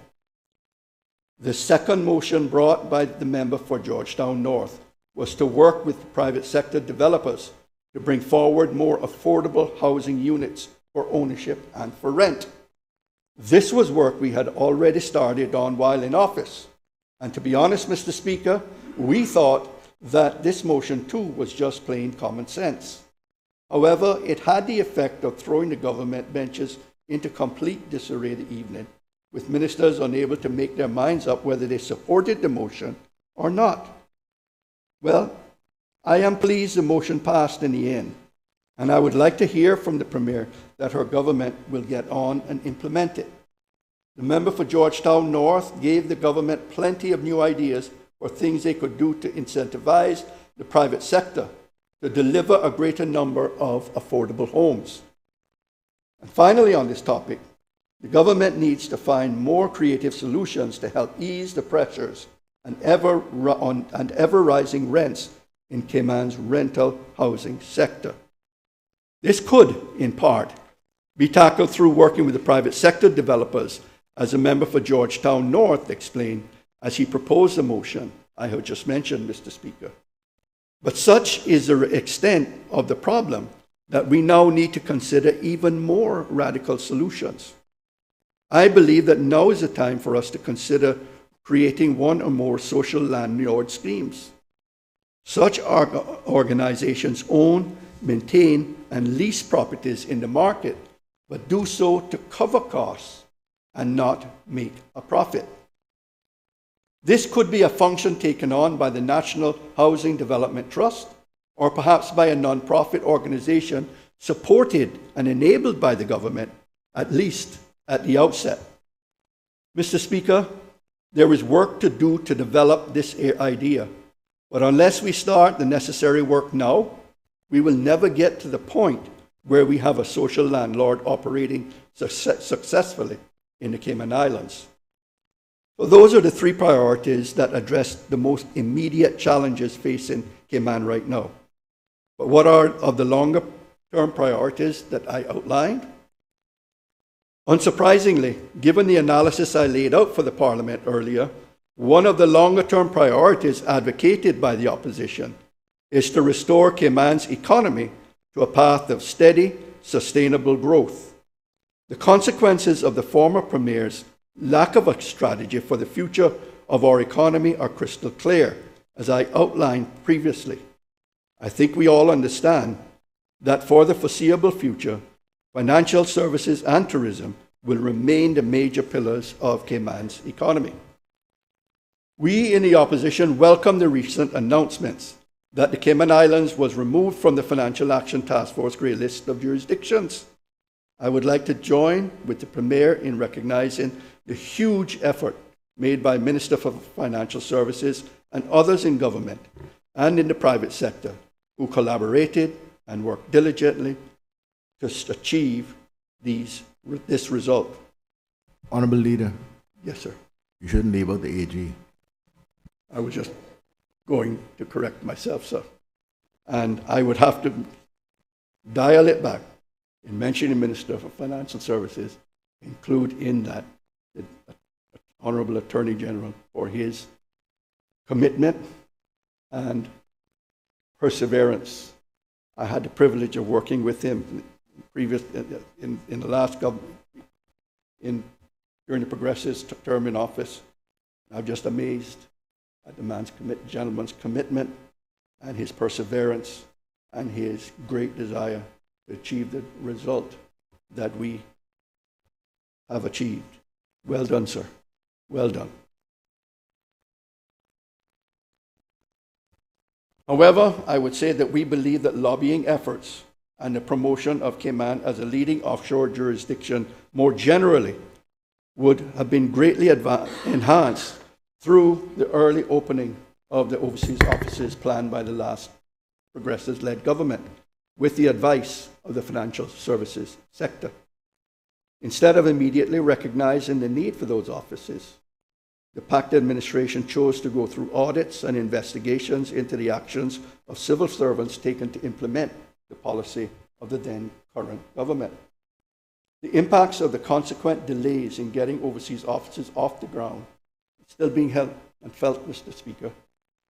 I reiterate my recent call for the government to redouble its efforts and open an office in Brussels to engage with the EU and its member states directly and regularly. Mr. Speaker, that is the area where the biggest threat comes to Cayman. And while we may have escaped and now been removed from the grey list, we know the threat remains and is ever present to us. We are being watched, and Cayman continues to be held to a higher standard than everyone else. The Premier, in her policy statement on Friday, recognized the importance of the Cayman Islands telling our story directly to key decision makers. We need to continue to invest in that storytelling. This is not a time for complacency, Mr. Speaker, and I know that the Minister knows that. Such is Cayman's success as an offshore financial center that there will always be jealous eyes watching us and competitor jurisdictions seeking to hold us back and get a leg up on what we do. I note that the Minister's statements since the meeting in Paris have pledged to maintain vigilance, and we in the opposition welcome that commitment. And I would say we pledge our support to you in your efforts, Minister. We also welcome his view and that of the industry that the delisting offers Cayman a platform on which we can build for future success. I agree, Mr. Speaker. If the future for financial services is looking more positive, the same cannot be said for our tourism industry. However, much the Premier and Minister of Tourism talk things up, the reality is that our stayover tourism sector is still not back to where it was before the pandemic. The air arrival numbers for this year continue to track well below 2019 figures, despite the complete lifting of restrictions. Overall, for the 10 months to October, visitors' numbers are some 16% lower than pre-pandemic levels. If visitor numbers for the final 2 months of this year continue that trajectory, arrivals this year will have fallen back to almost precisely the 2017 numbers. I pointed out to the Minister in July that at that point in the year, this reduction in visitor numbers represented a loss to the rail economy of about $90 million, Mr. Speaker. To update the figures, the full year effect of a 16.2% reduction in visitor numbers is estimated at over $160 million. Hotel bed capacity, which had been consistently growing before the pandemic, is now 4% lower. Even with a new hotel coming on stream next year, we will not be back on the previous growth strategy. What capacity growth there is currently in the stayover sector is being driven by apartments and guest houses, which of course do not create the same employment opportunities as hotels and are often not attracting the premium tourism guests we are told that the country needs to attract. And Mr. Speaker, when I talk of the apartments and guest houses, I'm talking about the Airbnb market. At the same time, the cruise sector continues to struggle. The former Premier told the House in September that cruise ship numbers are recovering well. In fact, cruise arrivals for the first 10 months of 2023 were 31% lower than the corresponding figure in 2019. This year, cruise tourism's arrivals will be at their lowest for more than 20 years. The Premier, in her remarks on Friday, suggested that the Minister of Tourism is very confident that we are on track for full tourism recovery by the end of the year. The conclusion the former Premier drew in his September statement in the House is that after the difficulties of the pandemic period, the tourism industry has rebounded even stronger. To repeat what I have just said, in the stayover sectors, numbers are 16.2% down and on par with 2017. In the cruise sector, numbers are 31% down and will be at their lowest level for at least 20 years. There will not be the promised full recovery by the end of the year. The conclusion is, Mr. Speaker, that the tourism industry is still very much significantly weaker, not stronger.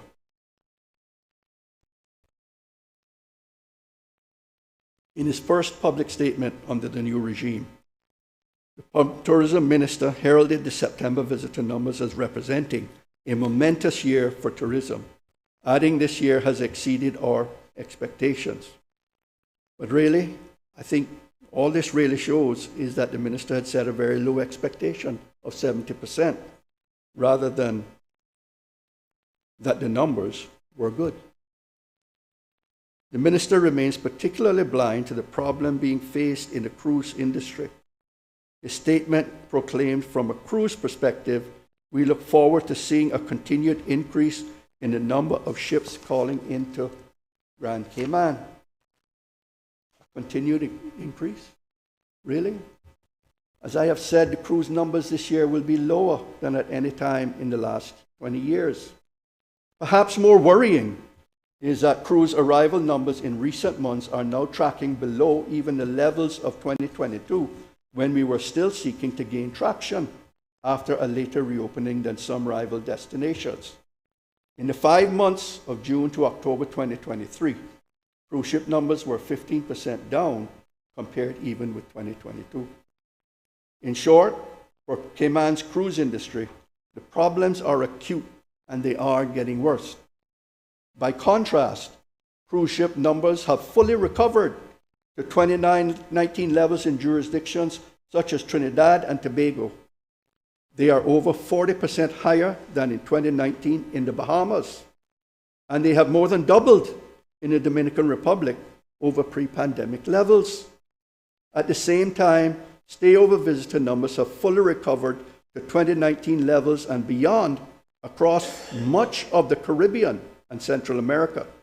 In stark contrast with Cayman, our islands rank only 20th out of 27 destinations in terms of visitor numbers so far in 2023 when compared to 2019.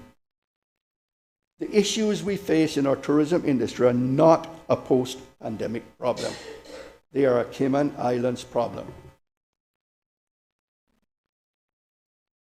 And the minister needs to turn his attention to the issue and address it head on. The conclusion that we in the opposition draw from the continued struggles in the sector is that we do need a rethink. We argued from the outset that the right time for that rethink was while tourism numbers were still low in the wake of the restrictions brought on by the pandemic, when both government and the industry had the chance to come together to plan for what the sector would look like in the future. The business case for the $42 million private jet terminal at the airport is largely justified by what the report calls its significant, unquantifiable benefits. The minister was reported as stating that the expenditure was justified because the terminal would bring in more high net worth individuals and that this would eventually benefit local people through trickle-down economics. While promising jam tomorrow, it's now clear that the new terminal means pain today. It proposed to pay for this new luxury facility for the extremely wealthy by putting the burden on everybody else.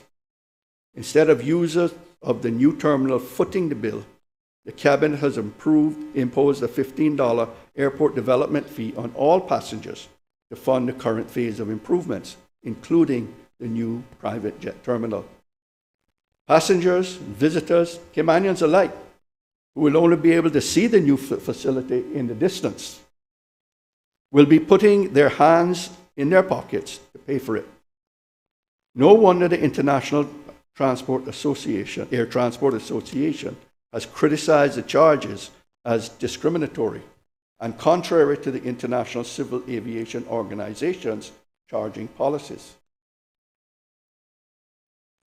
At least the airport business case attempts to justify the proposed investment. The airlink with Barbados and the new minister's tourism attraction on North Church Street both seem to lack the business case justification at all. That said, Mr. Speaker, I was pleased to read confirmation that Barbados has signed up to a minimum income guarantee that removes any direct financial risk for Cayman Airways. But as the saying goes, Mr. Speaker, the devil is in the details. And the devil details are in the agreement are not all known. But we need to look beyond our two pillars industries if we are to build steady, sustainable growth. And we need to attract higher skilled, higher paid jobs if we are to reverse the startling decline in productivity on the PAC's watch that I mentioned earlier. It is increasingly important that we look to diversify our economy. Many countries across the globe are pursuing this goal, so competition for investment dollars is significant. But we cannot win the competition if we do not enter. And for the last 2.5 years, we have been failing to compete while other jurisdictions develop their economies in new directions. Instead of watching while others prosper, Cayman needs to win investor confidence, both by talking up the acknowledged strength of our jurisdiction and by seeking to build on the platform that the last two progressive-led governments developed in emerging sectors. Mr. Speaker, there are things we can build on if we apply ourselves to the task. Under the progressives, Cayman had a growing reputation in the digital industries, supported, for example, by our groundbreaking legislation to protect intellectual property. And our strong health services sector brought significant investment into Cayman, and as we left office, was set to bring more. Our manifesto at the election set out clearly how Cayman's economy could build upon those strengths, proposing the creation of 2 innovation hubs, one in digital knowledge-based industries and one in health sciences. That was a good idea at the time of the election, and it's a good idea today. Establishing such hubs would encourage entrepreneurship and creativity, harnessing both Caymanian talent and foreign investment. These industries are the key to sustainable growth, improving productivity, increasing prosperity, and creating future jobs. We need to ensure we have in place both the education and adult training systems that will support Caymanians to be in the best position to compete for those higher skilled, higher wage earning jobs. We have said many times, Mr. Speaker, we remain supportive of the policy direction being taken by the new Premier in her role as Minister of Education. However, my colleague, the Honourable Member for Georgetown South, has spent the last 2.5 years challenging the Minister of Education to try to push for more effective implementation. She will speak more about what needs to be done in her debate, Mr. Speaker. As we go into the detailed scrutiny of the Education budget in Finance Committee, we will be seeking the Minister's reassurances that she still shares the Progressives' ambition for education, ambitions that she campaigned on alongside us at the last election. But while we often focus on education, let me remind the Premier that most of the people who will be in the future workforce of 2030 and beyond are already in the workforce. A strategy that fails to recognize the need to develop those workers will continue to sell Caymanians short. I know that the Minister of Education has very recently introduced new TVET grants to help with skills development. I welcome it, but it needs better focus and targeting. Under the Progressives, work was tasked with developing a future workforce plan. If we understand what the future workforce needs to look like, we can identify skill gaps and develop training programs to plug those gaps. This is work that PACT has failed to do, but the UPM should now pick up. The money that the Minister has identified for TVET grants could then be targeted to support that specific objective. And while most of what I have spoken about concerns the future of our economy, we must not lose sight of the folks who need help right now.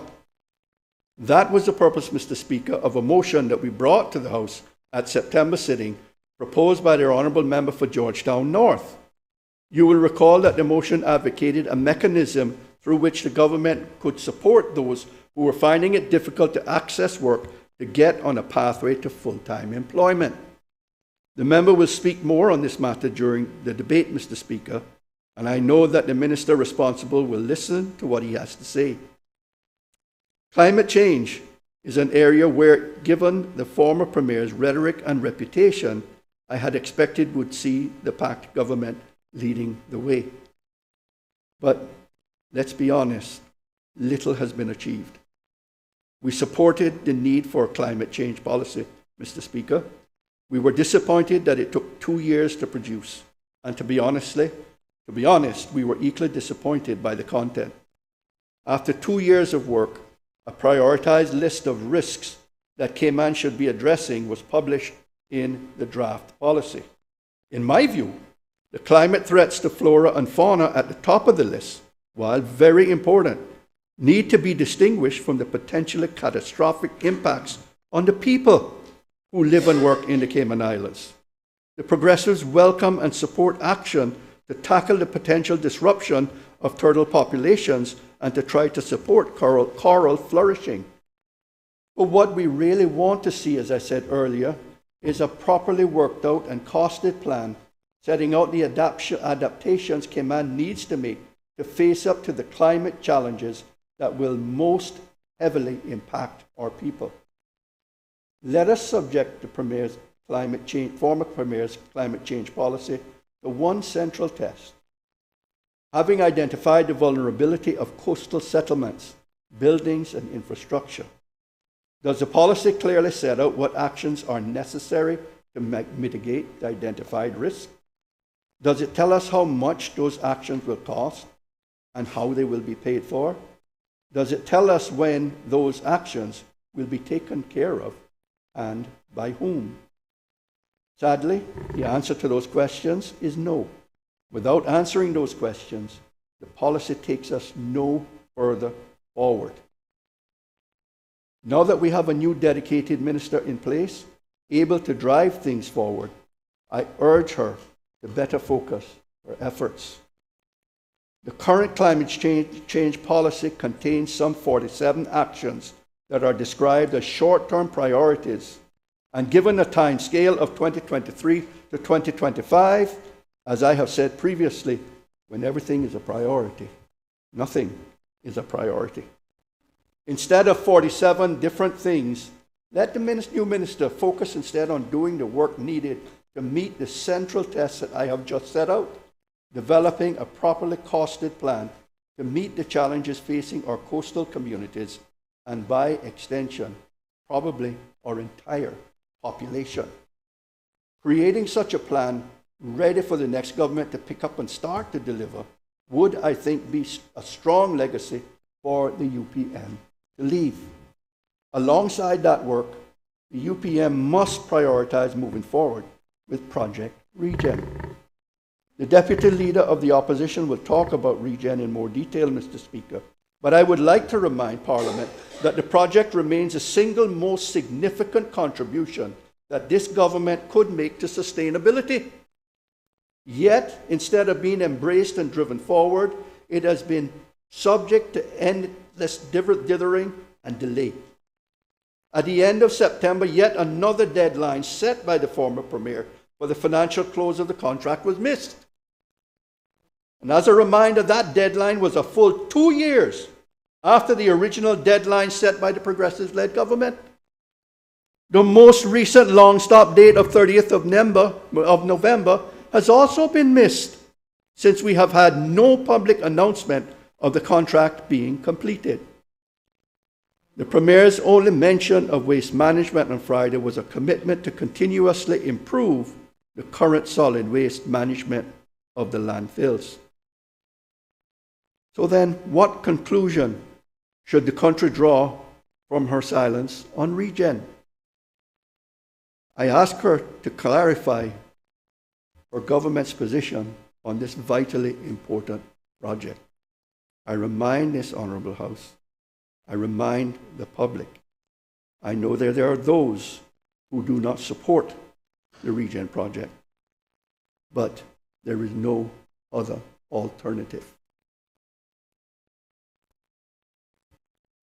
For our part, Mr. Speaker, we have no doubt that we must now drive forward with the implementation of Regen. As I said, it significantly contributes to Cayman's sustainability ambitions.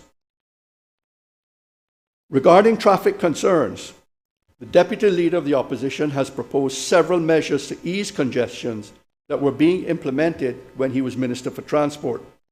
Fortunately, the Minister for Works has largely contributed to road improvements begun under our administration, which will help some with the traffic woes. But we need a modern public transport as a major part of the solution, Mr. Speaker.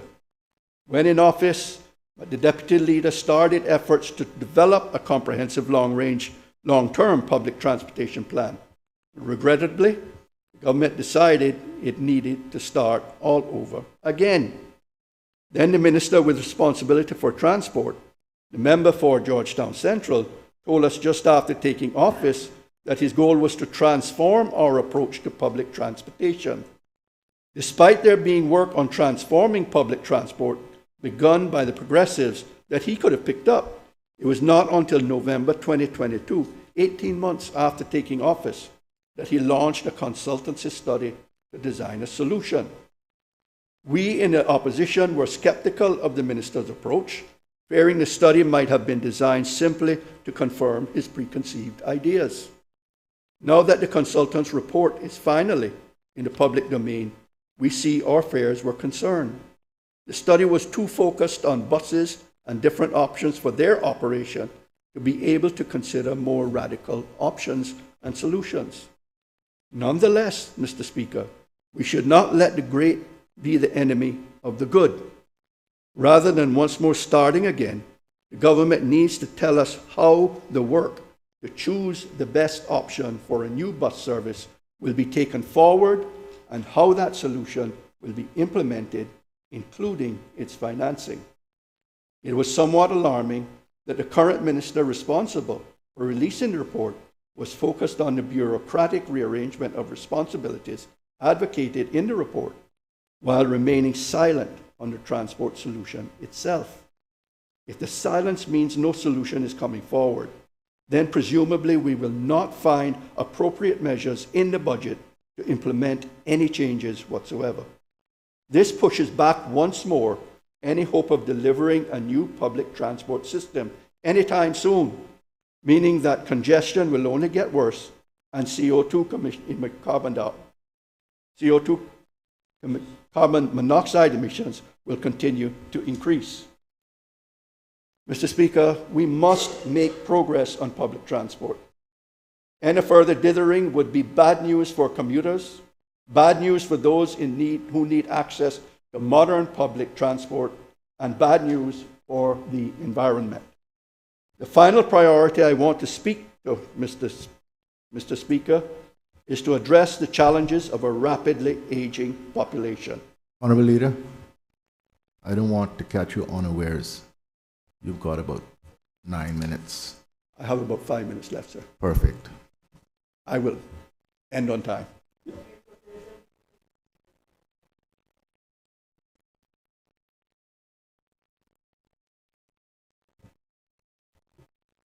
So the final priority I want to speak to, Mr. Speaker, is to address the challenges of a rapidly aging population. Like climate change, the challenges of an aging population are a global phenomenon. Analysis by the IMF of population trends published this summer concluded that what is fast becoming universal is that population aging is the most pervasive and dominant global demographic trend, owing to declining fertility, increasing longevity, and the progression of large cohorts into older ages. And as with climate change, we can see those global trends being played out here in Cayman. The 2021 census found that the number of people over 65 had just about doubled since the previous census in 2010, while this 50 to 64-year-old group had grown by nearly 75% in the same period. Cayman's population has aged rapidly in a short time, and all the indicators are that it will continue to do that. Recognizing the emerging trend towards aging, the last Progressives administration overhauled the government's approach and in 2016 we put the Cayman Islands Older Persons Policy in place. We updated the necessary legislation and brought the Council for Older Persons into being. The objectives of the policy remain as relevant today as when we agreed them, Mr. Speaker. They focus on promoting better access to services, ensuring social inclusion so that our elderly feel valued and can live with dignity, promoting anti-discriminatory practices, and promoting the quality of life and well-being of older persons. All such long-term policies need to be reviewed, Mr. Speaker. 7 years on, such a review of the older persons policy is overdue. But the census data, coupled with the last 3 years' experience, has made the need for a review much more urgent. Whatever happens with the overarching policy, there is an immediate need for pension and health insurance reform. One of the things I commended the former Premier on during the last budget debate was what I called his apparent willingness to face up to the problem in both our health insurance and pension systems. I thought it was clear to both of us that these systems, already creaking prior to the pandemic, had been stretched beyond their breaking point. Sadly, it seems that the former Premier's willingness to face up to these problems was more apparent than real. Little has been done over the last 2 years to bring forward the much-needed reform of our pension and health insurance regime. Again, I urge the new Premier not to let this continue. More recently, it seems, the government has shown little willingness to move the issue forward. In October, a public statement from the Deputy Director of Pensions suggested that the government is considering changes to contribution rates and the retirement age. However, such movement as there is in the government's approach has been limited to the drafting of tender documents or an actuarial study. 2 years after the budget debate, where action was promised, the government is only now getting around to drafting tender documents. Mr. Speaker, that's not good enough. If we all agree that the pensions law is outdated and that the system it created is not fit for purpose, then the government must get on with it and fix it. With an aging population and a cost of living crisis still with us, the need for change is becoming ever more urgent. This must be a priority for the 16 months or so this UPM government has in office. The need for change to the health insurance regime is, if anything, even more pressing. The government's need to ask the Finance Committee in September to vote through an additional $31 million of expenditure to meet the healthcare costs of indigents and the cost of tertiary healthcare overseas is testament enough to our broken system. One of the alarming data points from the census was that despite legislative requirements, only 9 out of 10 Caymanians have health insurance. That means 10% are uninsured. And this situation, Mr. Speaker, is completely unsustainable. Government action has been limited. In April 2022, we were told by the then Minister of Finance that changes to the remit of Cineco to allow it to operate in new product markets would diversify risks to both Cineco and the government. The rollout was due before the start of this year, but it is not clear what has actually been done as yet. The Cineco website does not yet seem to offer insurance plans to the younger, healthier residents that the minister envisaged. The Premier's speech on Friday talked again about an enhanced role for Cineco in broader insurance markets coming into effect next year. We will wait and see what benefits emerge from any changes that might be made. But in any case, these changes are insufficient to deliver the significant systemic improvements needed. Again, I cautioned against this in my budget speech 2 years ago, as I warned that while liberalizing the restrictions on Cineco might be part of the answer, it was not a substitute for a well-thought-through system reform. We in the opposition would be willing to work with the government to bring forward meaningful reform in both pensions and health insurance. I hope the new Premier will be willing to meet with me to discuss how this might be achieved. Among the longer-term changes that the Older Persons Policy Review will need to look at, particular thought must be given to how we meet the health and care needs of an ever-growing number of older persons. While I am not sure we will need to develop new initiatives that promote health and well-being, an inevitable consequence of increased longevity is greater levels of care needed and increased incidence of illness. Sadly, that is likely to mean more older persons living with long-term conditions and more living with complex comorbidities. This means that the demand for health and care services is likely to increase exponentially. I commend the work of the Health Services Authority to plan for and respond to the likely trend through the employment this summer of a new specialist geriatrician and this expansion of its range of geriatric clinics. This, however, is only part of the answer.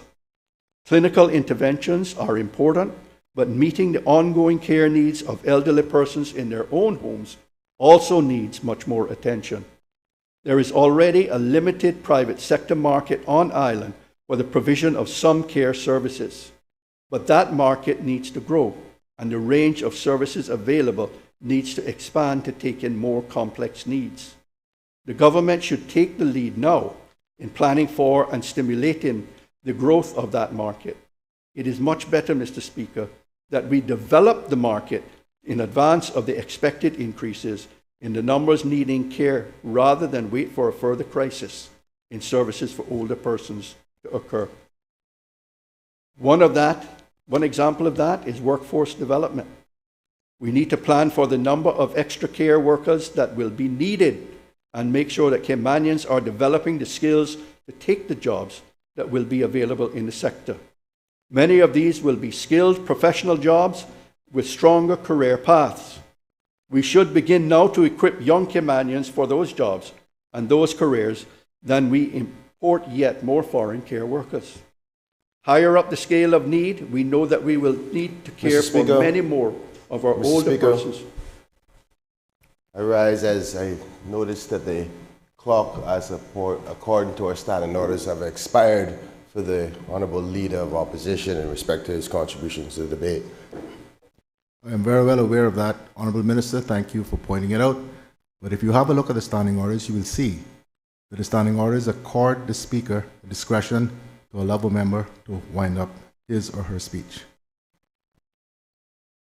I would encourage you, Mr. Leader, to so do. This is all I have left.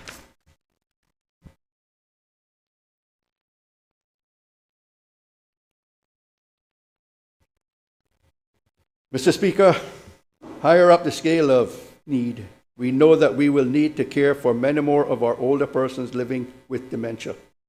This is only in part an issue about health care for the sufferers. The new HSA provision I mentioned will include some dementia services, though I suspect this will not be nearly enough looking ahead. Certainly, we will need to see more nursing home provisions, and the government must work with the private sector to plan for the number of future places that will likely be necessary. More broadly, we must also be ready to support people living with the disease in community settings, and that in turn means a whole community attuned to their needs.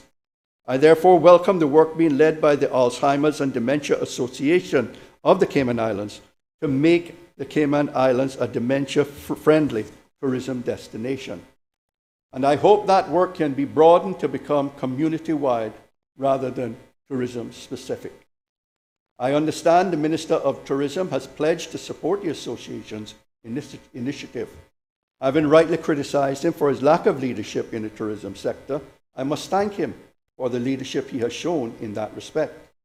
I hope that the government more generally can be persuaded to put more resources into this much-needed work, and there will be tangible evidence of their support in the budget. Mr. Speaker, as a former Minister of Finance, I know how difficult it is to put together a budget. When I had that task, however, Mr. Speaker, I had your leadership as Premier to support me.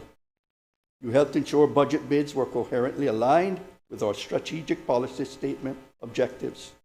When necessary, you kept us working through long sessions to make sure we made the hard choices necessary to balance spending against the scarce resources available and to ensure that substantial surpluses were delivered. Our financial strategy had been clear from the outset. We would deliver the public services our people needed while reducing fees and duties where possible. We made capital investments from the revenue generated so that we needed no new borrowing, and instead we paid down debt. In contrast, this UPM government has thrown fiscal responsibility out the window. New fees and charges imposed in this budget raised $52 million in 2024 and then $80 million thereafter.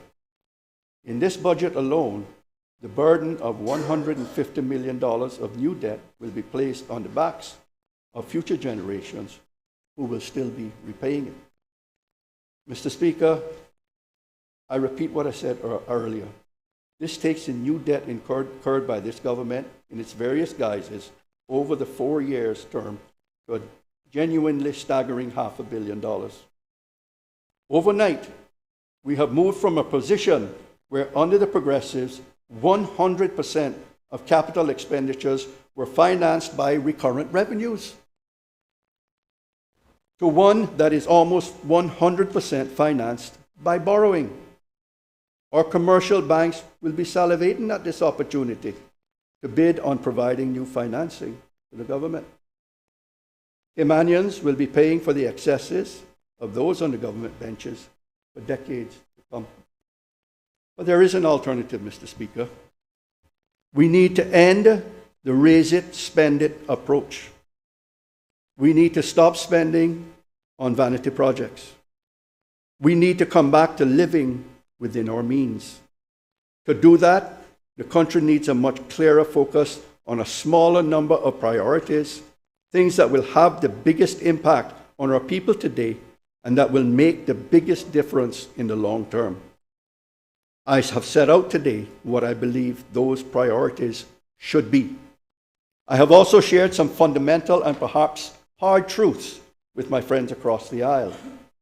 I urge the Premier to listen to what I have said and complete the necessary course change before more damage is done to our country, our economy, and people. Mr. Speaker, in closing, I stand before this Parliament not only as a leader and main voice of opposition, but also as a steadfast believer in the incredible potential of our country and its people. In the discourse on fiscal policy and economic growth, let us never forget the heartbeat of our endeavors, our people. As I noted at the start, our true measure of success isn't solely reflected in numbers on a budget plan, but in the thriving communities, the aspirations fulfilled, and the opportunities we help create for every individual in our islands.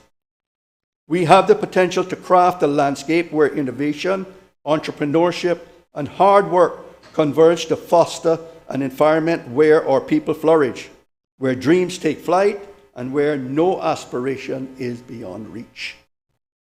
But to realize that potential, the government must focus relentlessly on the things that matter most to our people. It must drive forward the implementation of critical priorities instead of being beset by further dithering and delay. Now is the time to draw a line under the last 2.5 years of frustration and disappointment. Let us instead look to our shared future. Together, let's embark on this journey forward toward a future where our revitalized economy once again provides opportunities for all, and where the spirit of our people is the cornerstone of our success. Let us build a tomorrow where prosperity isn't just a dream, but a reality for every citizen of our beloved Cayman Islands. Thank you, Mr. Speaker, and may God bless these beautiful Cayman Islands.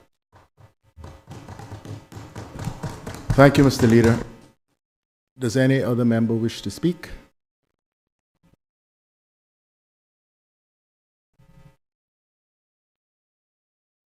The Minister for Health and Wellness and Home Affairs.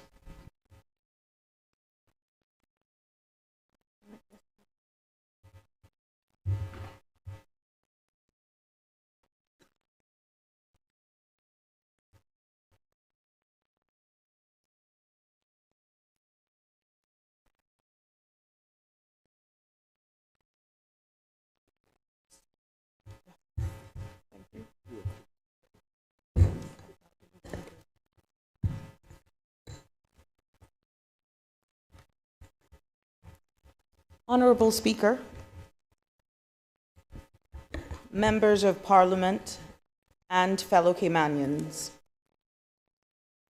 I stand before you today with profound sense of duty, responsibility, and gratitude as we assemble to discuss the 2024-2025 budget for the Cayman Islands.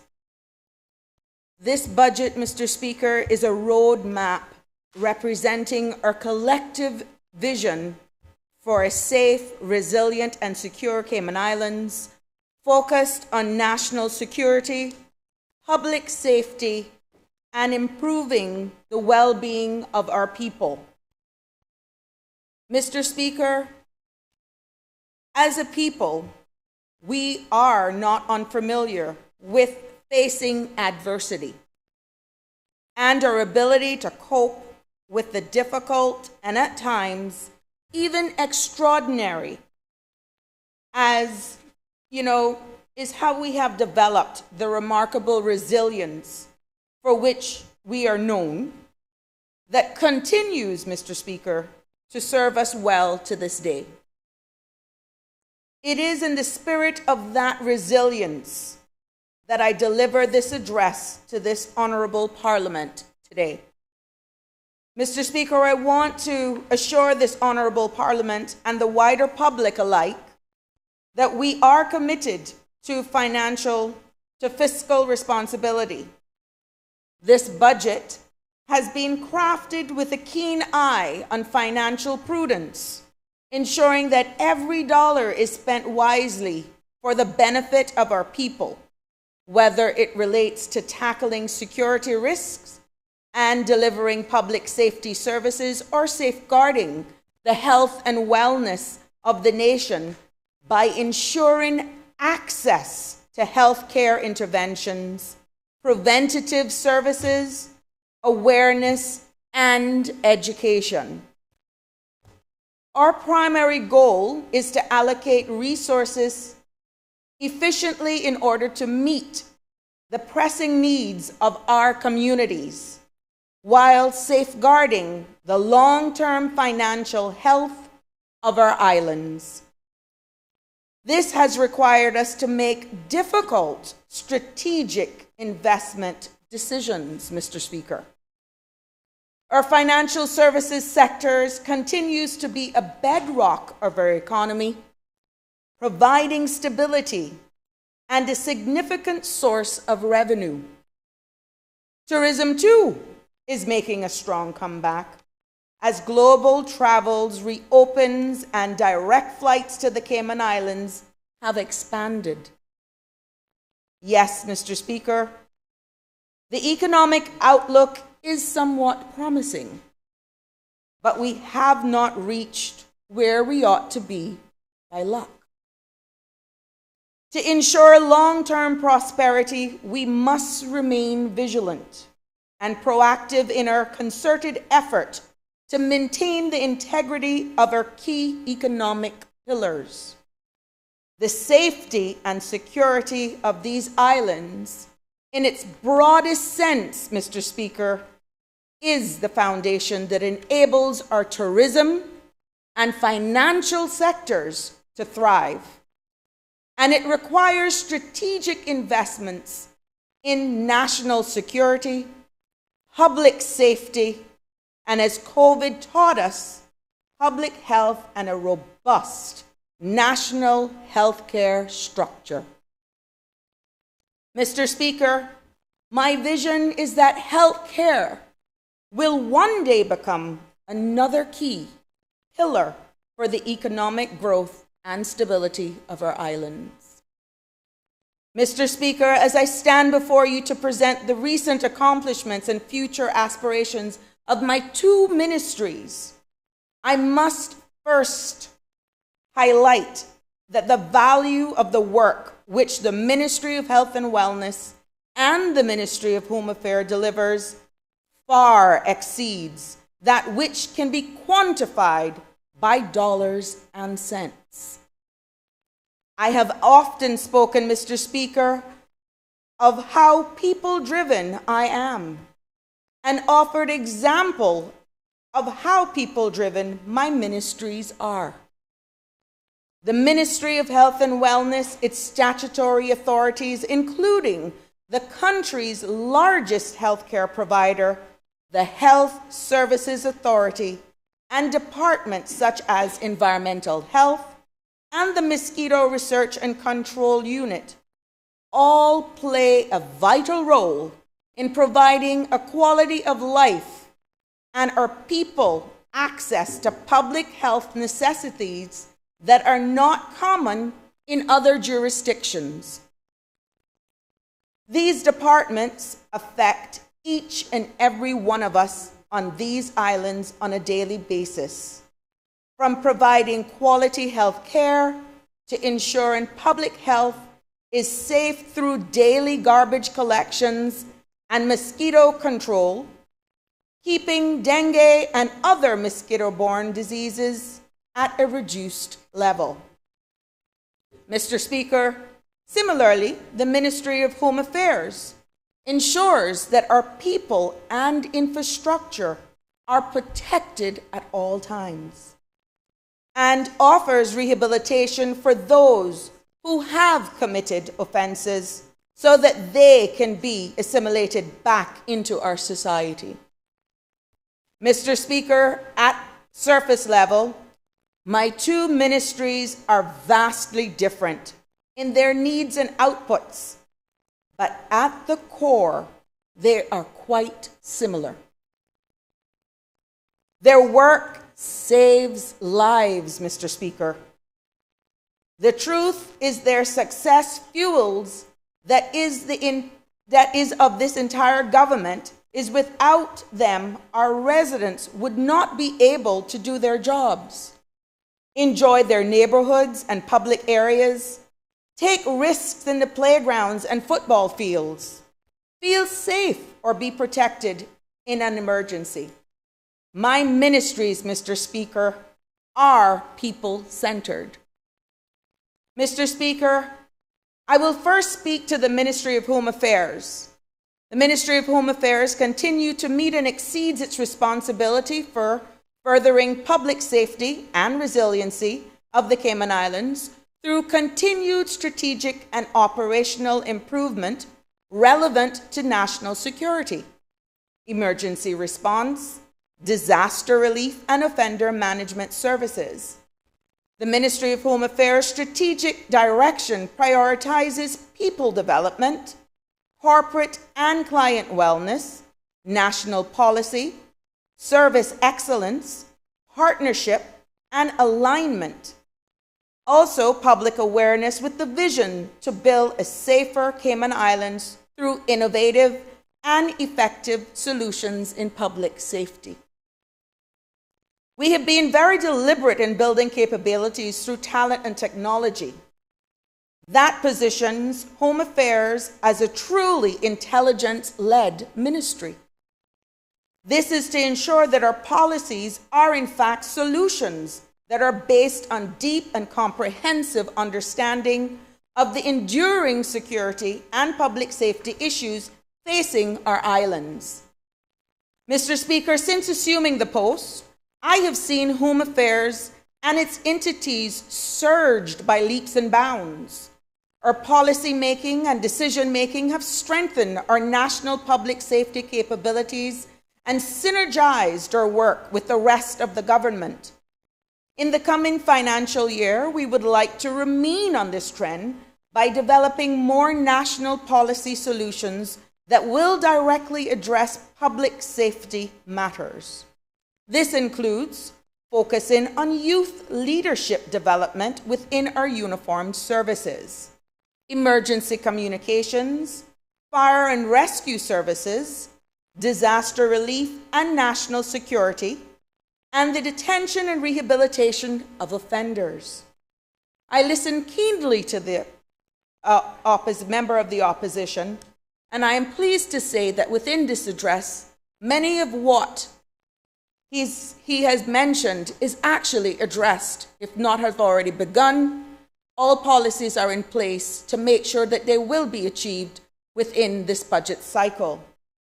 As I mentioned before, Ministry of Home Affairs is an intelligent-driven ministry, and we will continue to strengthen our capabilities so our policy development is curated to suit the true needs of the Caymanian people. By investing in current technology, that will advance our national security and public safety goals. We also plan to invest in our tangible assets, such as fit-for-purpose vessels and fleet that will give our officers in fire service, custodial management, and disaster response the support they need to perform their duties. Mr. Speaker, these intentions would be for naught if we didn't actively begin to nurture our pool of talent here in the Cayman Islands. Now, through our Cayman Islands Cadet Corps and its affiliates, we also plan to develop discipline-oriented youth leadership programming. In fact, we have already begun that. That directs our young people in public safety career pathways. We also hope to strengthen our existing human resources by creating a culture of learning and development throughout the Ministry of Home Affairs so we can deliver world-class service in key areas such as criminal justice, offender management, emergency and disaster response, and public safety communications. Indeed, Mr. Speaker, we are elevating the status of home affairs so that our young people will aspire to wearing one of our national crests, so that persons with malintent will reconsider wayward behavior, so that the Cayman Islands will command the international respect it rightly deserves. I will briefly touch on some specific goals of the ministry's entities. Mr. Speaker, to demonstrate the alignment and collaboration that resounds through all of our subject areas, our fire service has set two strategic objectives. The first being to elevate professionalism and succession preparedness through comprehensive training, development, and profession certification maintenance. This will be done by strategically investing in comprehensive training and development programs to current personnel with uptake knowledge and skills, both technical and soft. Collaborating with the Cadet Corps to ensure availability of well-prepared talent pool for succession planning. Implementing structured career development paths for Caymanian firefighters and providing them with mentorship secondment opportunities and specialized training. The second objective, Mr. Speaker, is to enhance emergency response capabilities and foster partnerships.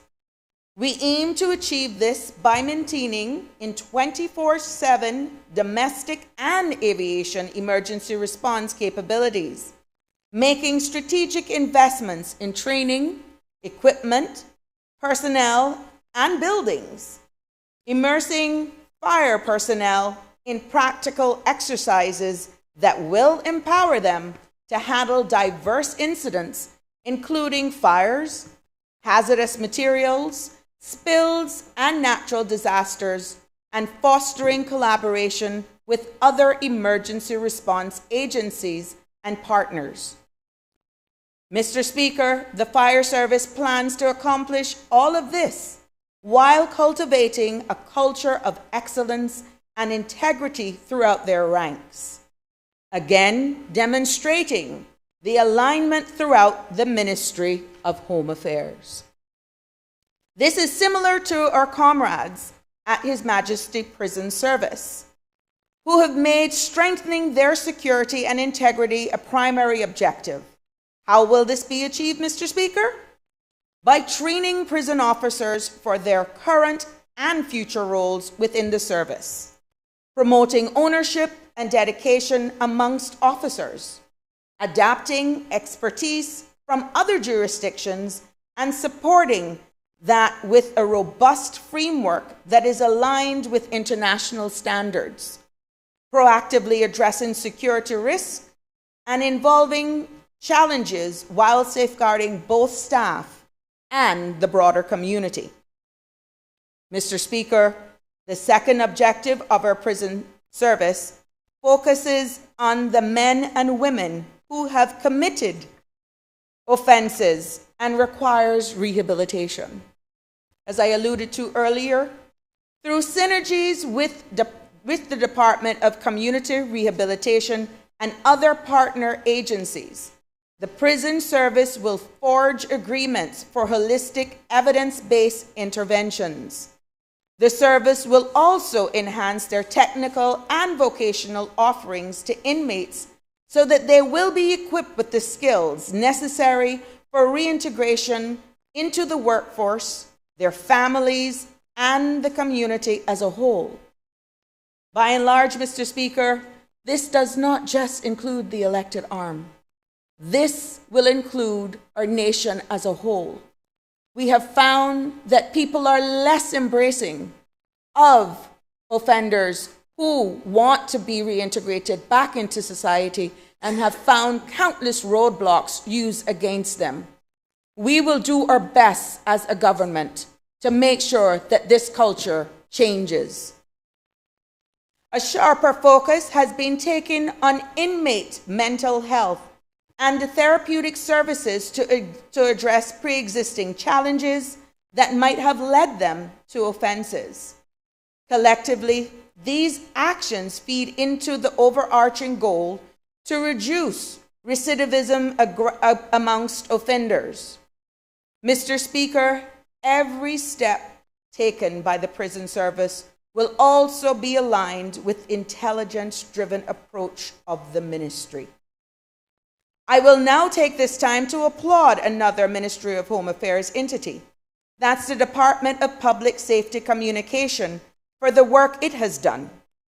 Mr. Speaker, the workload of this department has continued to raise the bar on the growing population in the Cayman Islands.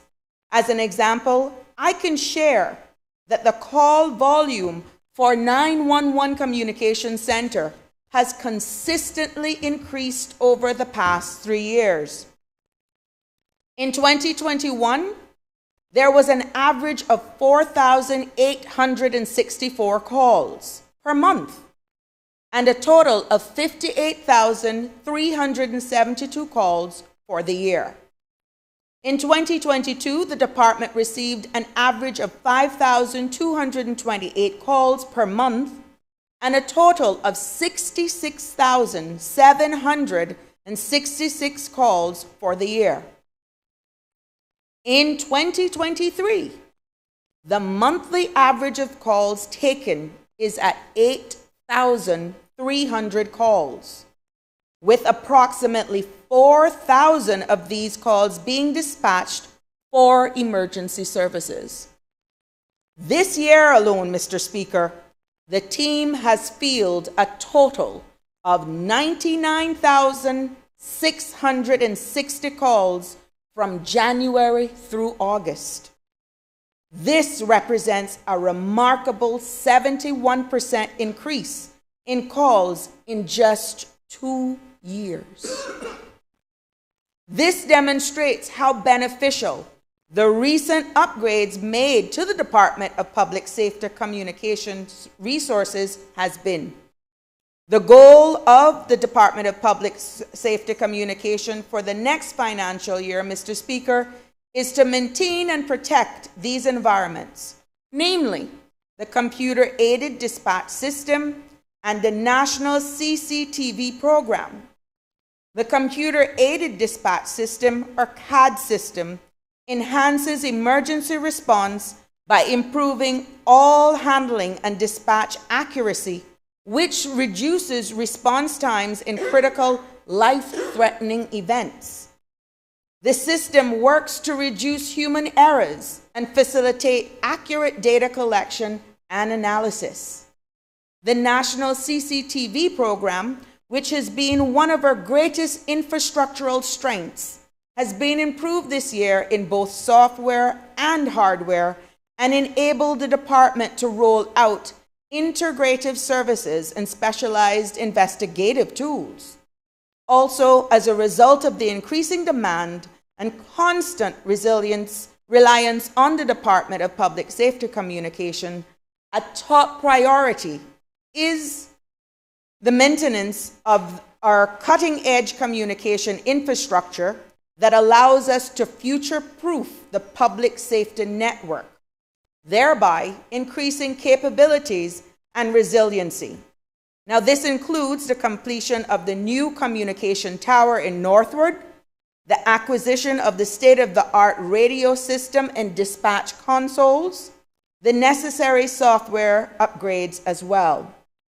Now, these improvements, Mr. Speaker, will enable us to continue responding swiftly and effectively during emergencies, thus saving lives and reducing property damage.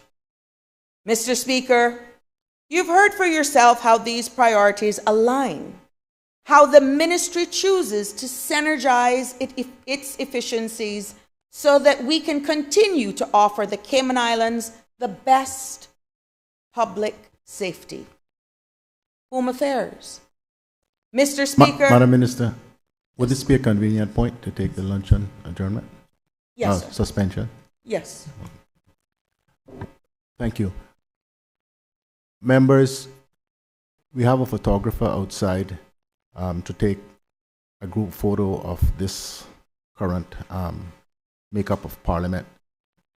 So if we could hold our appetites for just a few more minutes, we can get that done, I think, in about 5 minutes. They're all set up to go just outside in the lobby.